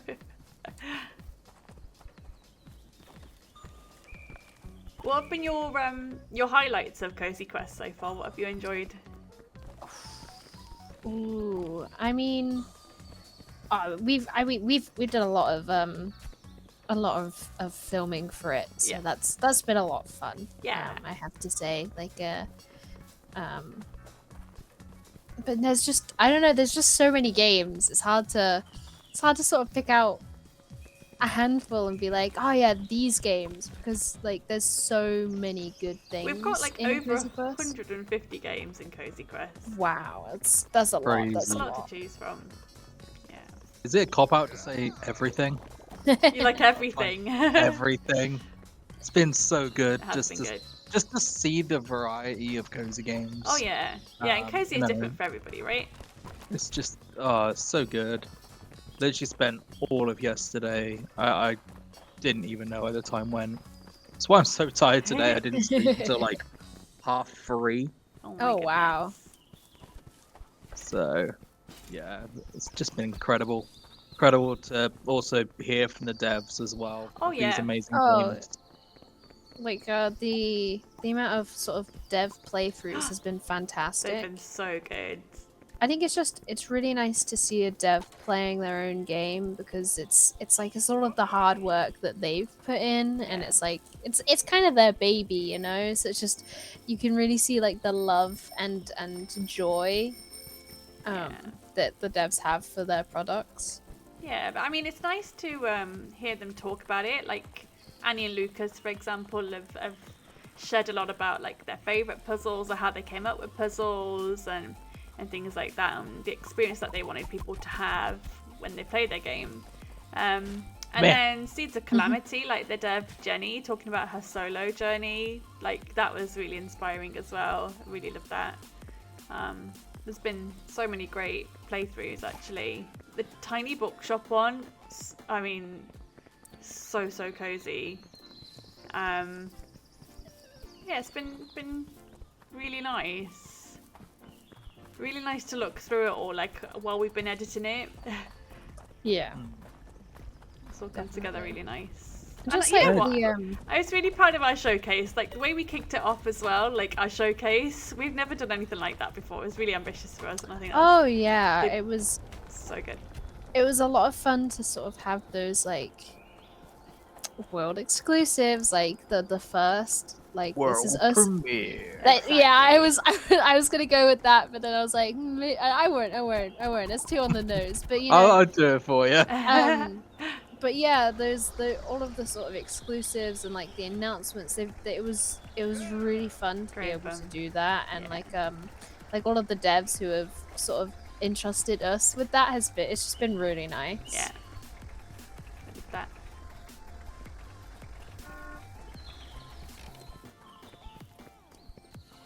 And we've got the awards to look forward to tomorrow. Very Heck yeah! exciting. I'm so excited for that. Me too. It's gonna be a lot of fun. I think. Do we get an award? Unfortunately not. Best hosts. Best secret mode.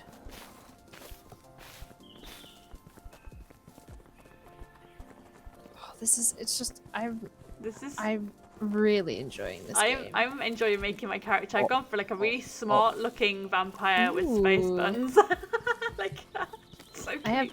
I've discovered a few more while you're in there. Hey, I'm gonna go back and change my backpack. Yeah, I discovered a few more items while you were in there. Hey, yeah. So I really like that you. Oh, I just found another one. I found the bee backpack. I found the bee backpack. It's the best backpack. Quick! I need my backpack. Oh. Backpack.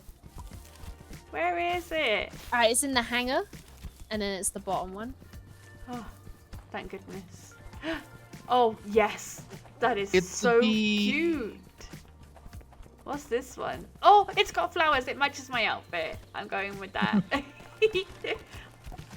But yeah, we've got some awards coming up, and we haven't really spoken much about the awards. I wonder if now's a good time to talk about it. Obviously, we're doing the awards tomorrow, so yeah. I think you need to go into your phone in the game, and get the app. The app so you go into the Egotech app, and then you have to get the one of the packages, maybe the starter industry one. Yeah. Ah, purchase. I see. So we can then get bricks and planks and stuff, and then we can build more items. We're on a roll. We're finally figuring this out.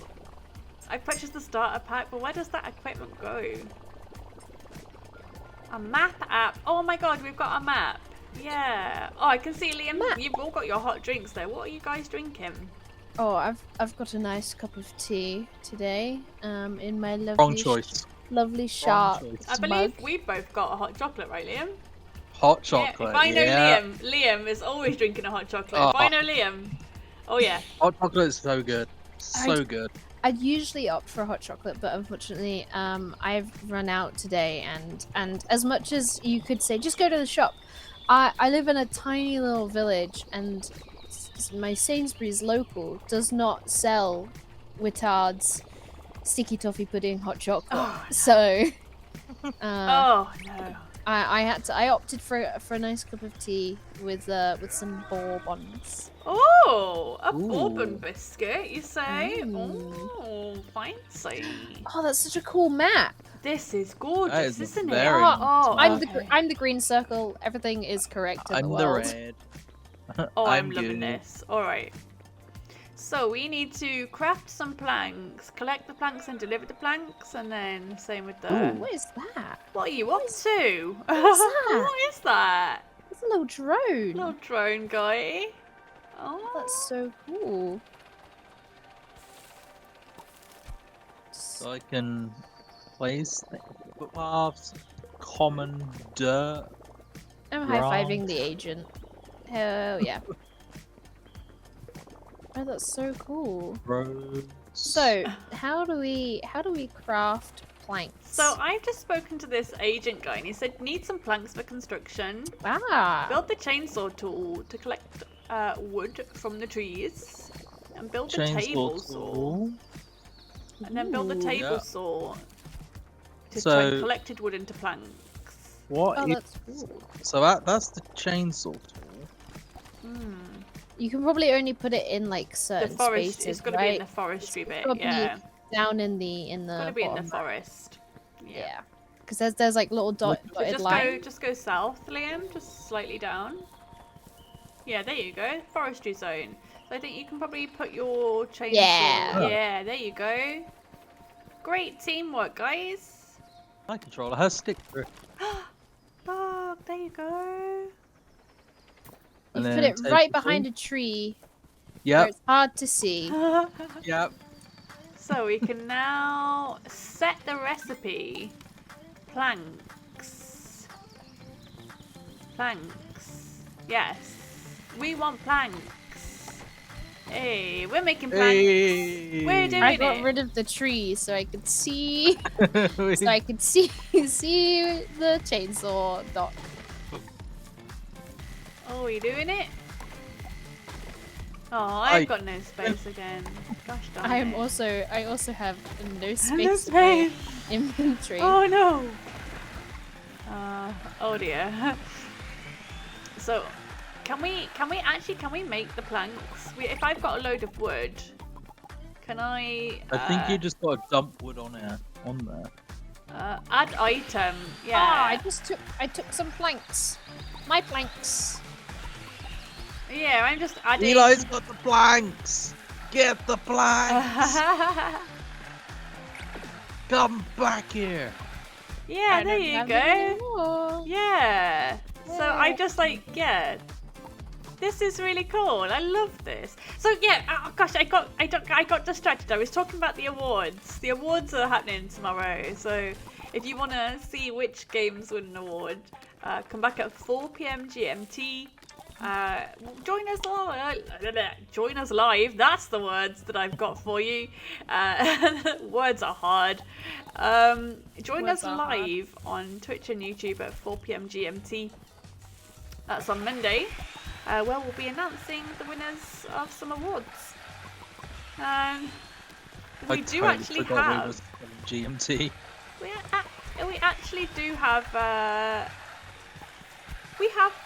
We have some categories, and one of them is the coziest co-op, and this is obviously a very cozy co-op. So, Very cozy. do you think? Perhaps, let's hope, maybe this could win. Maybe. Maybe. Very, very much could do. What other Very games do you guys enjoy playing with friends?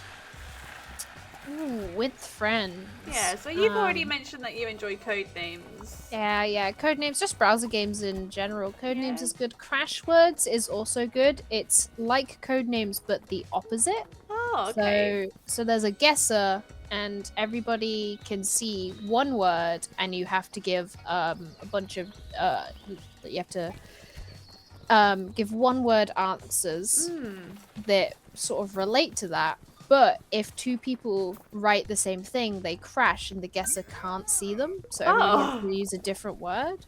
Oh, hey, look, Um, we're looking for bricks for construction. Yes. Yep, I am getting some bricks, hopefully. The mine has plenty of stone that can be turned into bricks. Build the drill tool to collect stone from mining nodes. Oh, you have the drill tool. Yep. Hey, there you go. What is stone? What do I have? I have metal nuggets. Flint. That's not what I want. So for that one, I just like add item. So I just pressed B. So go back. And then just when you're near Yeah, it, just so- add item. That's what I was doing. Oh, you need to set the No valid recipe. item. You need to set the recipe. I've already done it. Okay. It's just because I haven't got bricks. I haven't got stone. No stone. Oh, okay. I've left no stone unturned. Build the foundry. Okay, cool. Yeah, I'm really enjoying this so far. Some of my favorite games. I've currently been playing Paladins, which is like a D&D but cartoon version. Ooh. It's really good. So I've I love been some Dungeons and Dragons. Yeah, I've been playing that. It's got a really cool twist to it as well, like a time looping mechanic. which I'm really enjoying very much. Oh gosh, okay, that's you. Hi. Hi. I wondered who that was. Let me see, because I've got stones. I wonder if I can. Yeah, there you go. I can chuck some. Hello. There you go. I can chuck some stuff in there. Lovely. Yeah, I've just been playing a lot of MMOs like usual. Final Fantasy, been getting really into 14. Nice. I've also just casually bought, I don't know if you've heard the game before, a game called Baldur's Gate 3. Baldur's Gate 3. Oh, I love. Oh, I was trying not to mention it when we were talking about co-op games. I love Baldur's Gate 3. So I've just picked that up. So that You've that might only be just something picked it for- up. Yeah, I've only just picked it up. Okay. Oh wow. Where do I need to deliver that to? Okay, I've got that. Yeah, I got the bricks. I got the stone. Built the foundry. You've done that. Deliver the bricks. Where am I delivering them to? So is it to the middle, where we delivered the planks? Ah, Where yes, the, yes, the you're right. radio Yeah, you're agent. right. That's where we want to go. I love the little like fireflies. The little like I'm assuming they're fireflies. Yeah, they're really cute. 10,005. This really is lovely. Look at that ribbon. Cut the ribbon. Got the ribbon. Do it! Yay! Yay! With the shell of the building constructed, you're now up to your first decision as mayor. Oh my gosh. Ooh. Mayor Vicky. Oh, I was gonna say, if goodness. you're the mayor, then who are we?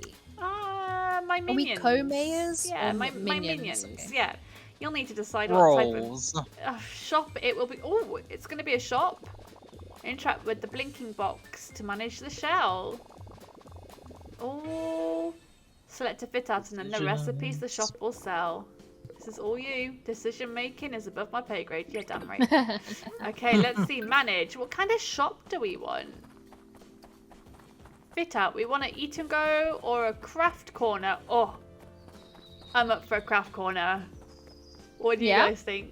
I think a craft corner would be fantastic. I think I'm outnumbered on this one. So, oh, we need some wooden trinkets, pet rock, and a geode. I love a pet rock. A pet rock. I'm Pet currently rock. painting rocks at the moment. Colours. Oh yeah. Okay. Nice. Set recipe. Wooden trinket. And just dropping all of the items that we've left lying around in the middle so we know where they all are. Okay. You'll now need to stock the shop.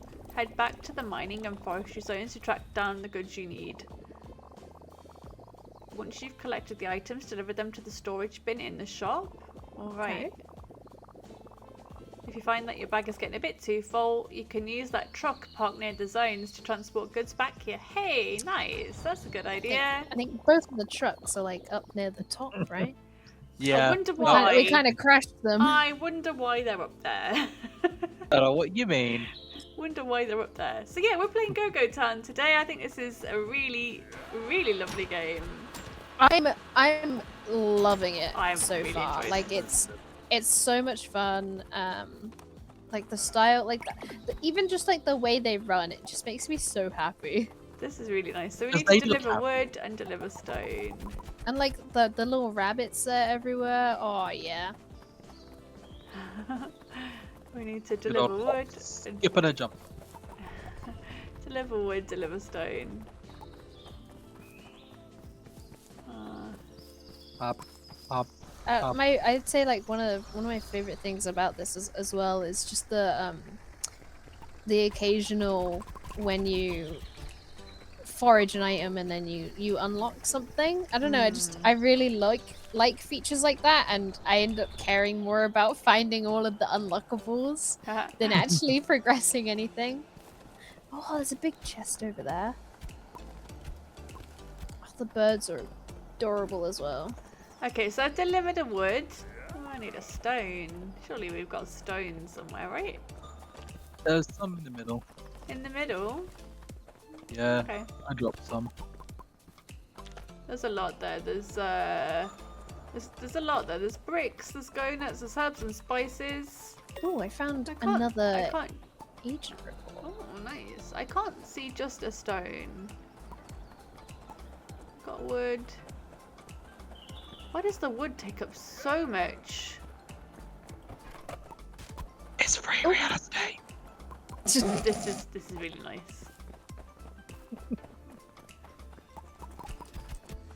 Right, we need some stone. I can't find any stone. Yeah, Surely. I don't think there is. There's a lot of metal nuggets. There So we maybe go. I'll I got some stone. There we Oh, go. nice. I got a bit of stone. Okay, there we go. Ooh. Good news, bad news. Good news, you got your first shop set up. Bad news, the entire town was demolished. There's no one here to run the shop. I guess that's why it's called Go-Go Town. We have to build the town, right? Great news. Yeah. You just need to repair the train station to get people to visit the town again. Yeah! I love a train! I love a train! I love trains! We just need a few bricks and planks. I like We trains. definitely have some bricks and planks. Oh, we got loads of those in the middle. Yeah. Okay. I'll leave it to you guys. Where is the train? It's just up here, guys. Just north by the Oh, this is character the tree. train. Yeah, just right here. I'm silly. 2 That's bricks, okay. 2 planks. So yeah, I guess we just need to store it on there. 2 bricks. Lovely. 2 bricks. Yeah. Got bricks here? So No, we got a load of mushrooms there. I got one. There's one somewhere. One I brick. can I've I got can see. planks. I picked up another one. Okay. There we go. Another one. One more. Just one more. Anyone got it? Oh. Oh. There we go. Yeah. This is so magical. I love train stations. This is so magical. Let me get it. Yeah. Let's go. I think it does have to be the host that cuts the Yeah, ribbon, the- unfortunately. Oh my god. Who wants to do the lever? Flick the lever. Flick the Do you lever. want me to do it? Should I do the honours as mayor? Yeah. You're the mayor after all. I'm the mayor. Damn right. Here we go. Open. Yeah, the station is open. Hey, you run the mayor over. How dare you? Stop it. Look, the train is coming. The train is coming. And it's pink. Yeah. Choo-choo. Choo-choo. That train got here quick. Where did Oh, the train yeah. come from? I don't know. Where's it going? Ask no questions, hear no lies. Oh, yeah. Oh, cool. I've got to talk to all the people. Hello, I'm the mayor. Interesting little town. Trying to turn your luck around vibe. Oh, this is so cute. I actually really like this. I think I could play this all We're day. bullying our tourists. We probably. She did an unhappy face. I don't want her to leave. Hey, What's just doing? Oh, we can build. you can build houses. Build a house for them. Ow. Oh, this Yay. is so cute. I really love this. I'm really enjoying What do this. we need? Semi-detached bungalow. 2 planks, 2 bricks. Okay, I done the bricks. They're all stood in Oh, our. no, I did the planks. right- We need the bricks. We need the bricks. Need bricks? We I'll need go get bricks. Do you like my sick moves, new townies? Ooh, I hit one with a skateboard. Oh no. Just casual. Just the usual stuff. What's your town called, Vicky? Oh. Do you want to help me name it?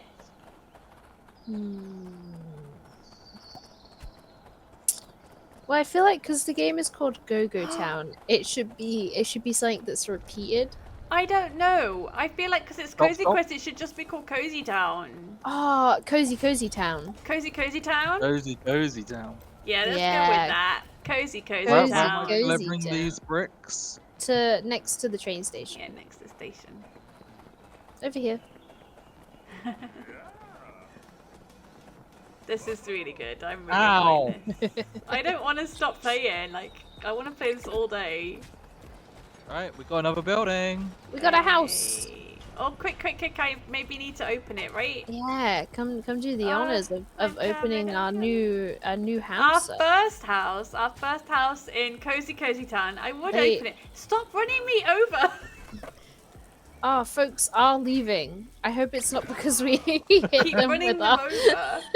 Oh my god. skateboards too much. Now that the house is built, we can add our new townie to it. Oh yeah. Yeah. Oh, amazing. Manage. Mr. Blue Add Shirt. residents. Baldo can live there. Oh my Baldo. god. Baldo. Wow. Wow. Baldo. I think he was set up there, I think. Oh, okay. So Baldo can also work at my shop. Baldo, would you like a job? Stop running me over! You just ran over Baldo. You're making it less cozy. Stop it. Oh. Oh, look at him go. He is. He's so happy to have a job.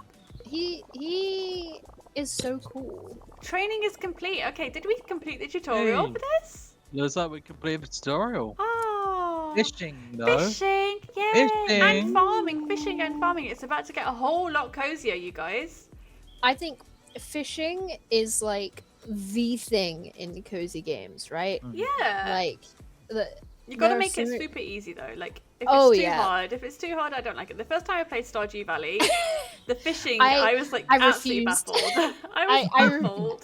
I refuse. The first time I played, it was a co-op save, so I just let my partner do all the fishing, and I was just running around collecting frozen tears for my emo boy. Aww.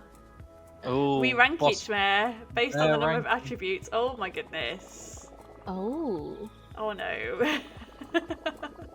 How would you rank my mayoral skills? Let's see, shall we? I need to do we've got to get the ego tech for fishing. Basic decoration requires 15. We've only got 9. Basic housing. Okay, so we need to get like, what is this that we need? Oh, is it my cool points? Do I need to have like a good ranking? Town ranking.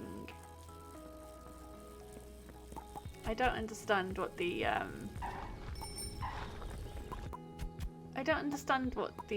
thing is that we need to have. Basic decoration requires 15. Alright. So it looks like I can't.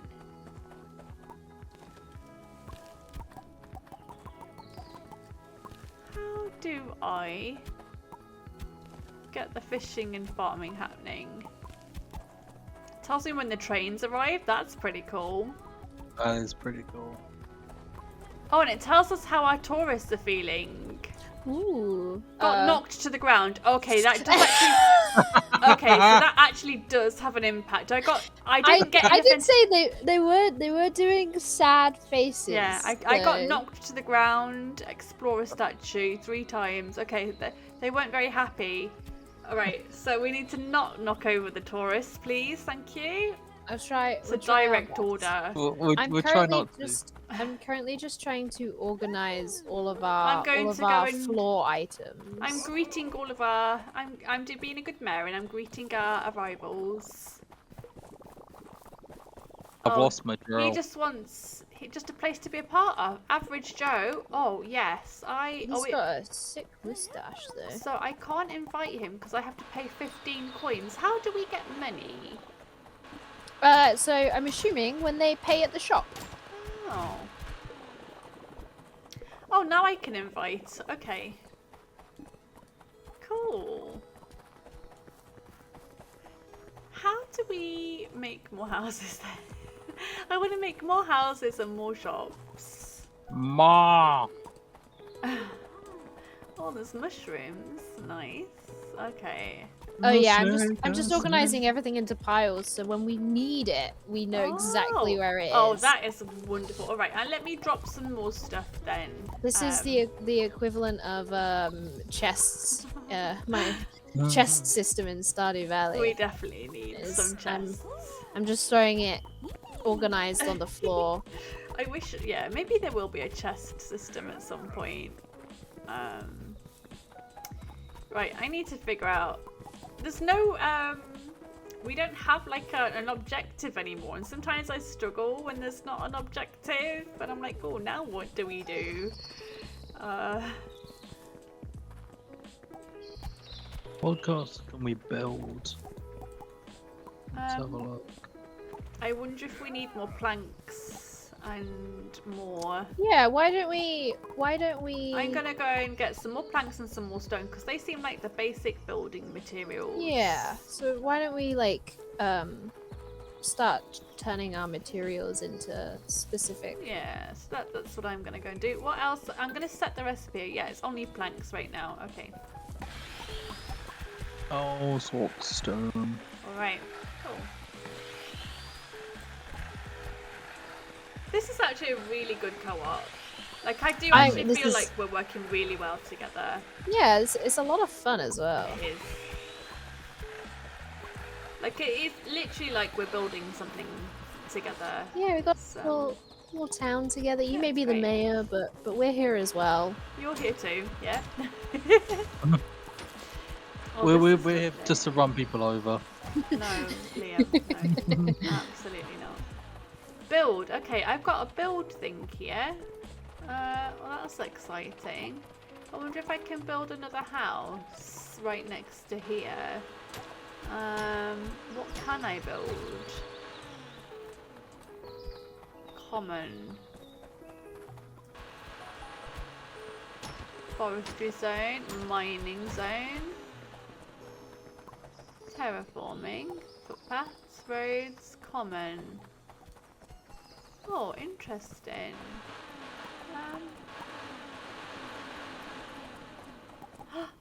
I can actually high-five people? Yeah, I've been high-fiving the agents loads. Oh, that's nice. Can we high-five? Yeah, I think so. Okay, there we go. I have... Then you have to press... Begin! Yeah! Oh, that made me happy. Amazing. Right. We have Just 24. put fluff down, not in the fluff pile, Vicky. Come on, I I'm didn't. making piles. Sorry, I didn't realise that I had put anything down. You put a bit of fluff in the gems. Oh, I do apologise. We have 24 of that currency now.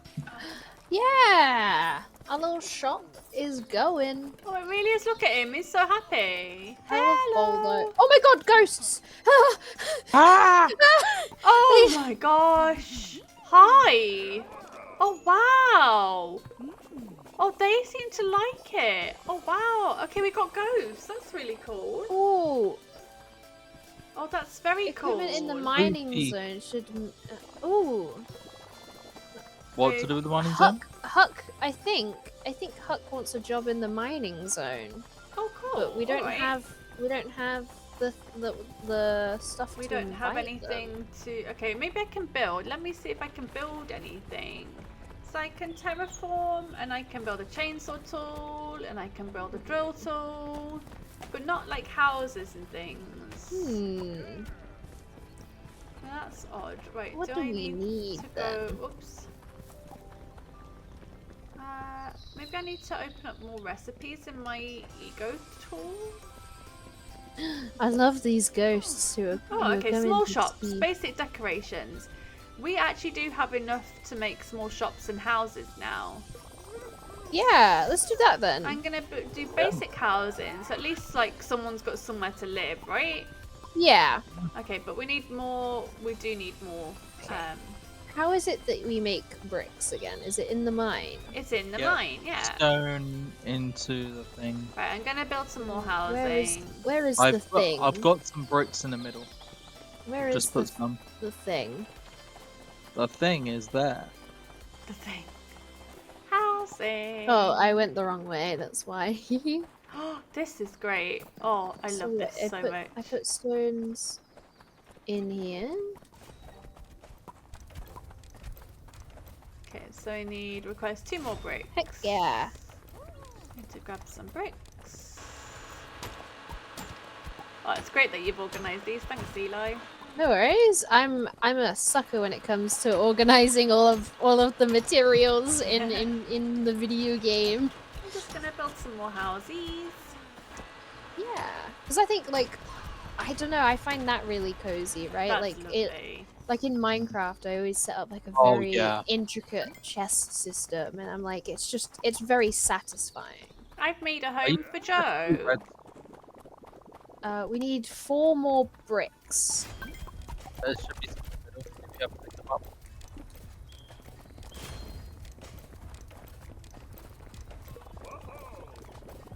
We need 4 more. If you can bring them once they're done.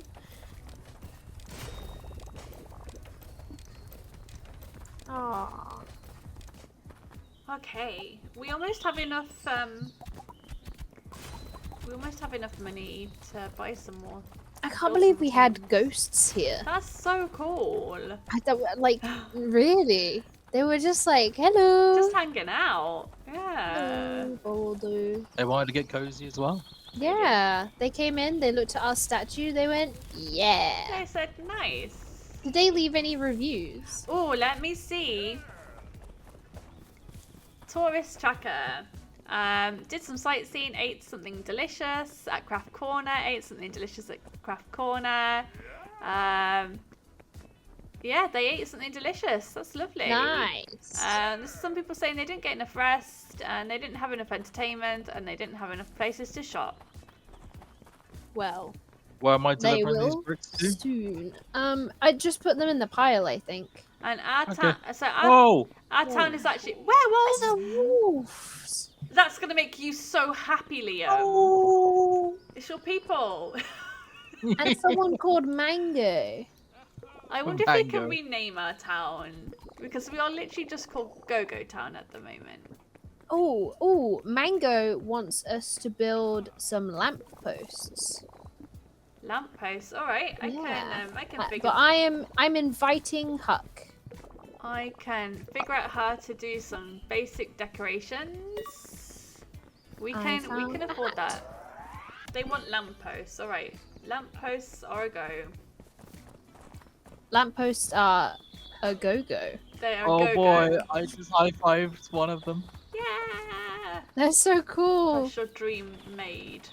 Barriers, Maybe. lights, plants, statues. Being lights, wasn't it? Yeah. Lampposts. We just need 5. We need 5. Yeah. Okay.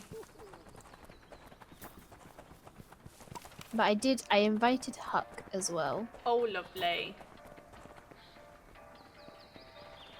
Okay. Music is. Musicking, yeah. It's musicking. Alright, so we've made 2 lampposts. I can't make any more at the moment. Got no space. Does this second house have a resident? Yes, it does at the moment, but you can fit 2 residents per house. Oh, perfect. Because I don't know if Huck has a house. Huck can live with Joe. Yeah. There we go. And they were roommates. Yeah. We have space for 1 more person. Nice. Yeah. So that the next one would be Mango then, and Mango could move in with Baldy maybe.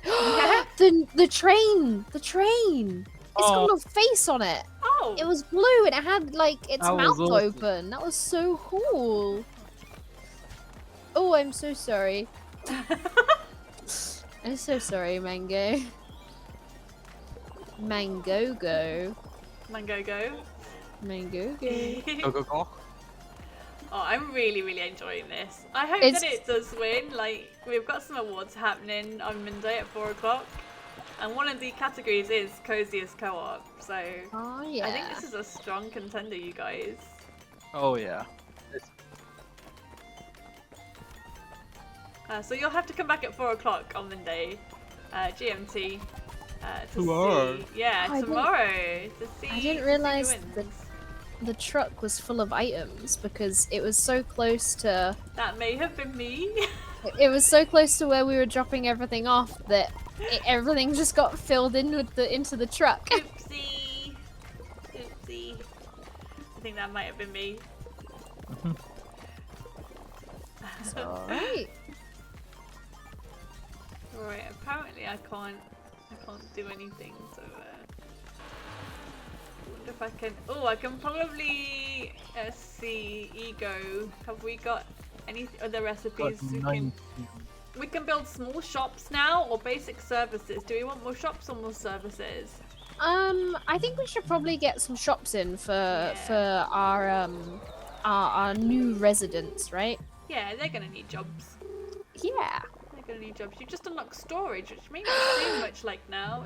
It does! Yeah, workers and couriers will only take and place items in storage. Alright. Storage also helps with keeping your industries clean and tidy. Hey! And you need that. We've seen.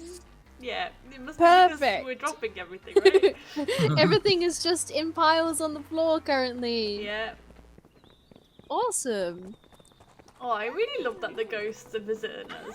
Oh, hey, I you have the do same as hair as me. I like you. Wow, who's Look, this? buddy, I'm real Anya. tired and words are hard. Oh my god, she just said words are hard. I'm real tired and words are hard. This is me. This is you for real, for real. I'm supposed to ask you to do something before I'll stay. How about you just pay a small fee and we can call it a day? Oh. We need 100 coins. Pay the joining fee, please. I like her. Oh, I like her very much.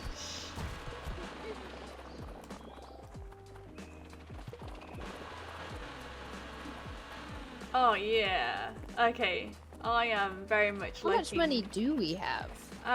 4 at the moment, I think. Oh no, okay, we've got 30. We've got, okay, so some of them are, it's different currencies. We've got like, I don't know. I think that means we have a lamppost costs 30 gold. 30. Oh, I'm silly. It's in the top when you're in the build mode. It's in the top left corner. Okay, so we need to build one more, but One it more costs lamp. 30 and we've got 15, I see. And then we get money from this shop, don't we? I when think they so. come? Awesome. Yeah. You can dig through, like, make tunnels. Oh. Yeah. Okay. That's so cool. I just want to build all of the ghosts. things. Hi. I really like the ghosts. I'm high-fiving a ghost. Nice. Yeah. But wouldn't that just... You know, I'm not gonna ask. It works But somehow. you mean like, why wouldn't it not just go through them? I see, I see. Yeah. Yeah, okay. Don't think too much, Liam. Yeah, it happens somehow. Brain hurt. Oh, this is so fun. I'm really loving this. It's so much. It's adorable as well. Like I this want to is just so play. much I fun. wish we didn't have other things to do today. But I mean, I'm free all day. this is Sunday, but no, I've got other plans this afternoon, unfortunately. Otherwise, I would just play this a lot. I ran Anya over with my skateboard. No, not my Whoopsie best daisy. buddy Anya. How dare you? It's okay. I also ran over Mango just to even Stevens it. Right, what am I actually carrying? What is in my inventory? I've got planks, I've got fluff, herbs and spices, and go nuts. I built another lamppost. That is So indeed another one. no, Mango! No! No. Just as I built the lamppost, they left.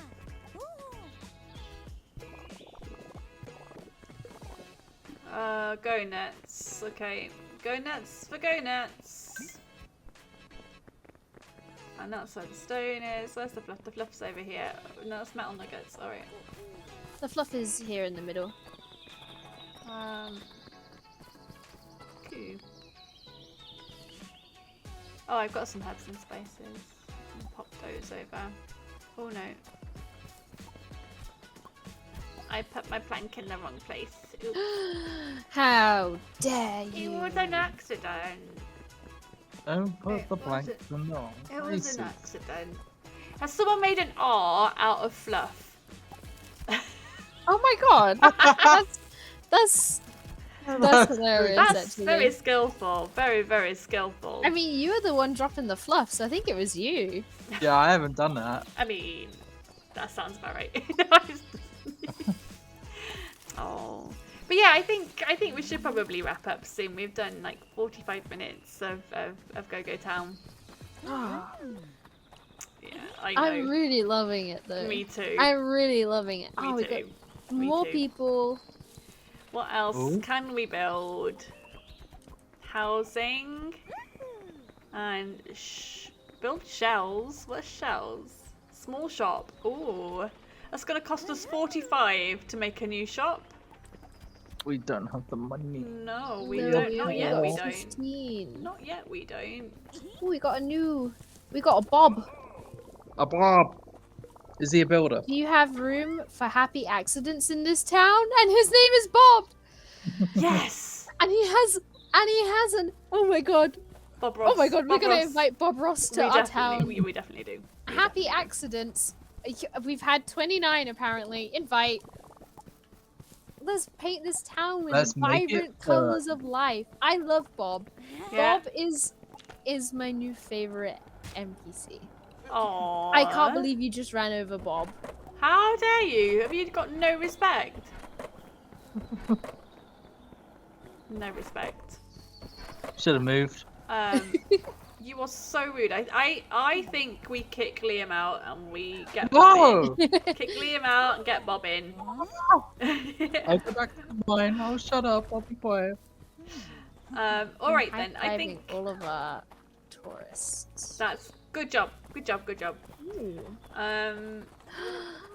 Look at these little pet rocks. They're adorable. Oh, I tried to high five someone and they ran away. Look, this pet rock has a top hat on though. Pet rock. We have a top hat. I love it. Yeah, I high five Joe. Woohoo! Oh, we've got quite a bit of money now. We've got pet rocks. Yay! I love them. That's so cool. Alright, I keep trying to wrap up and then I keep getting sucked back in. So yeah, thanks for joining us for Cozy Quest for Self-Care Sunday. We've been the community team here at Secret Mode and we're playing Go-Go Town.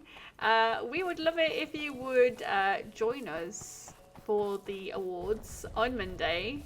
Live Tomorrow. Tomorrow on Twitch and YouTube at 4 PM GMT. We'll be announcing some awards. We've got 5 categories, and we were just saying that one of the categories is coziest co-op, and we really do think this could be a contender. This is so cute. Definitely. Ooh, I just This found is some. so cute. Oh my god, I completely forgot about the whole fishing thing. Anyway, we're gonna wrap up. We're gonna wrap up. Thank you so much for joining us for Go-Go Town. I really hope you enjoyed that. Go-Go Town is part of Cozy Quest, so go and check it out on Steam right now.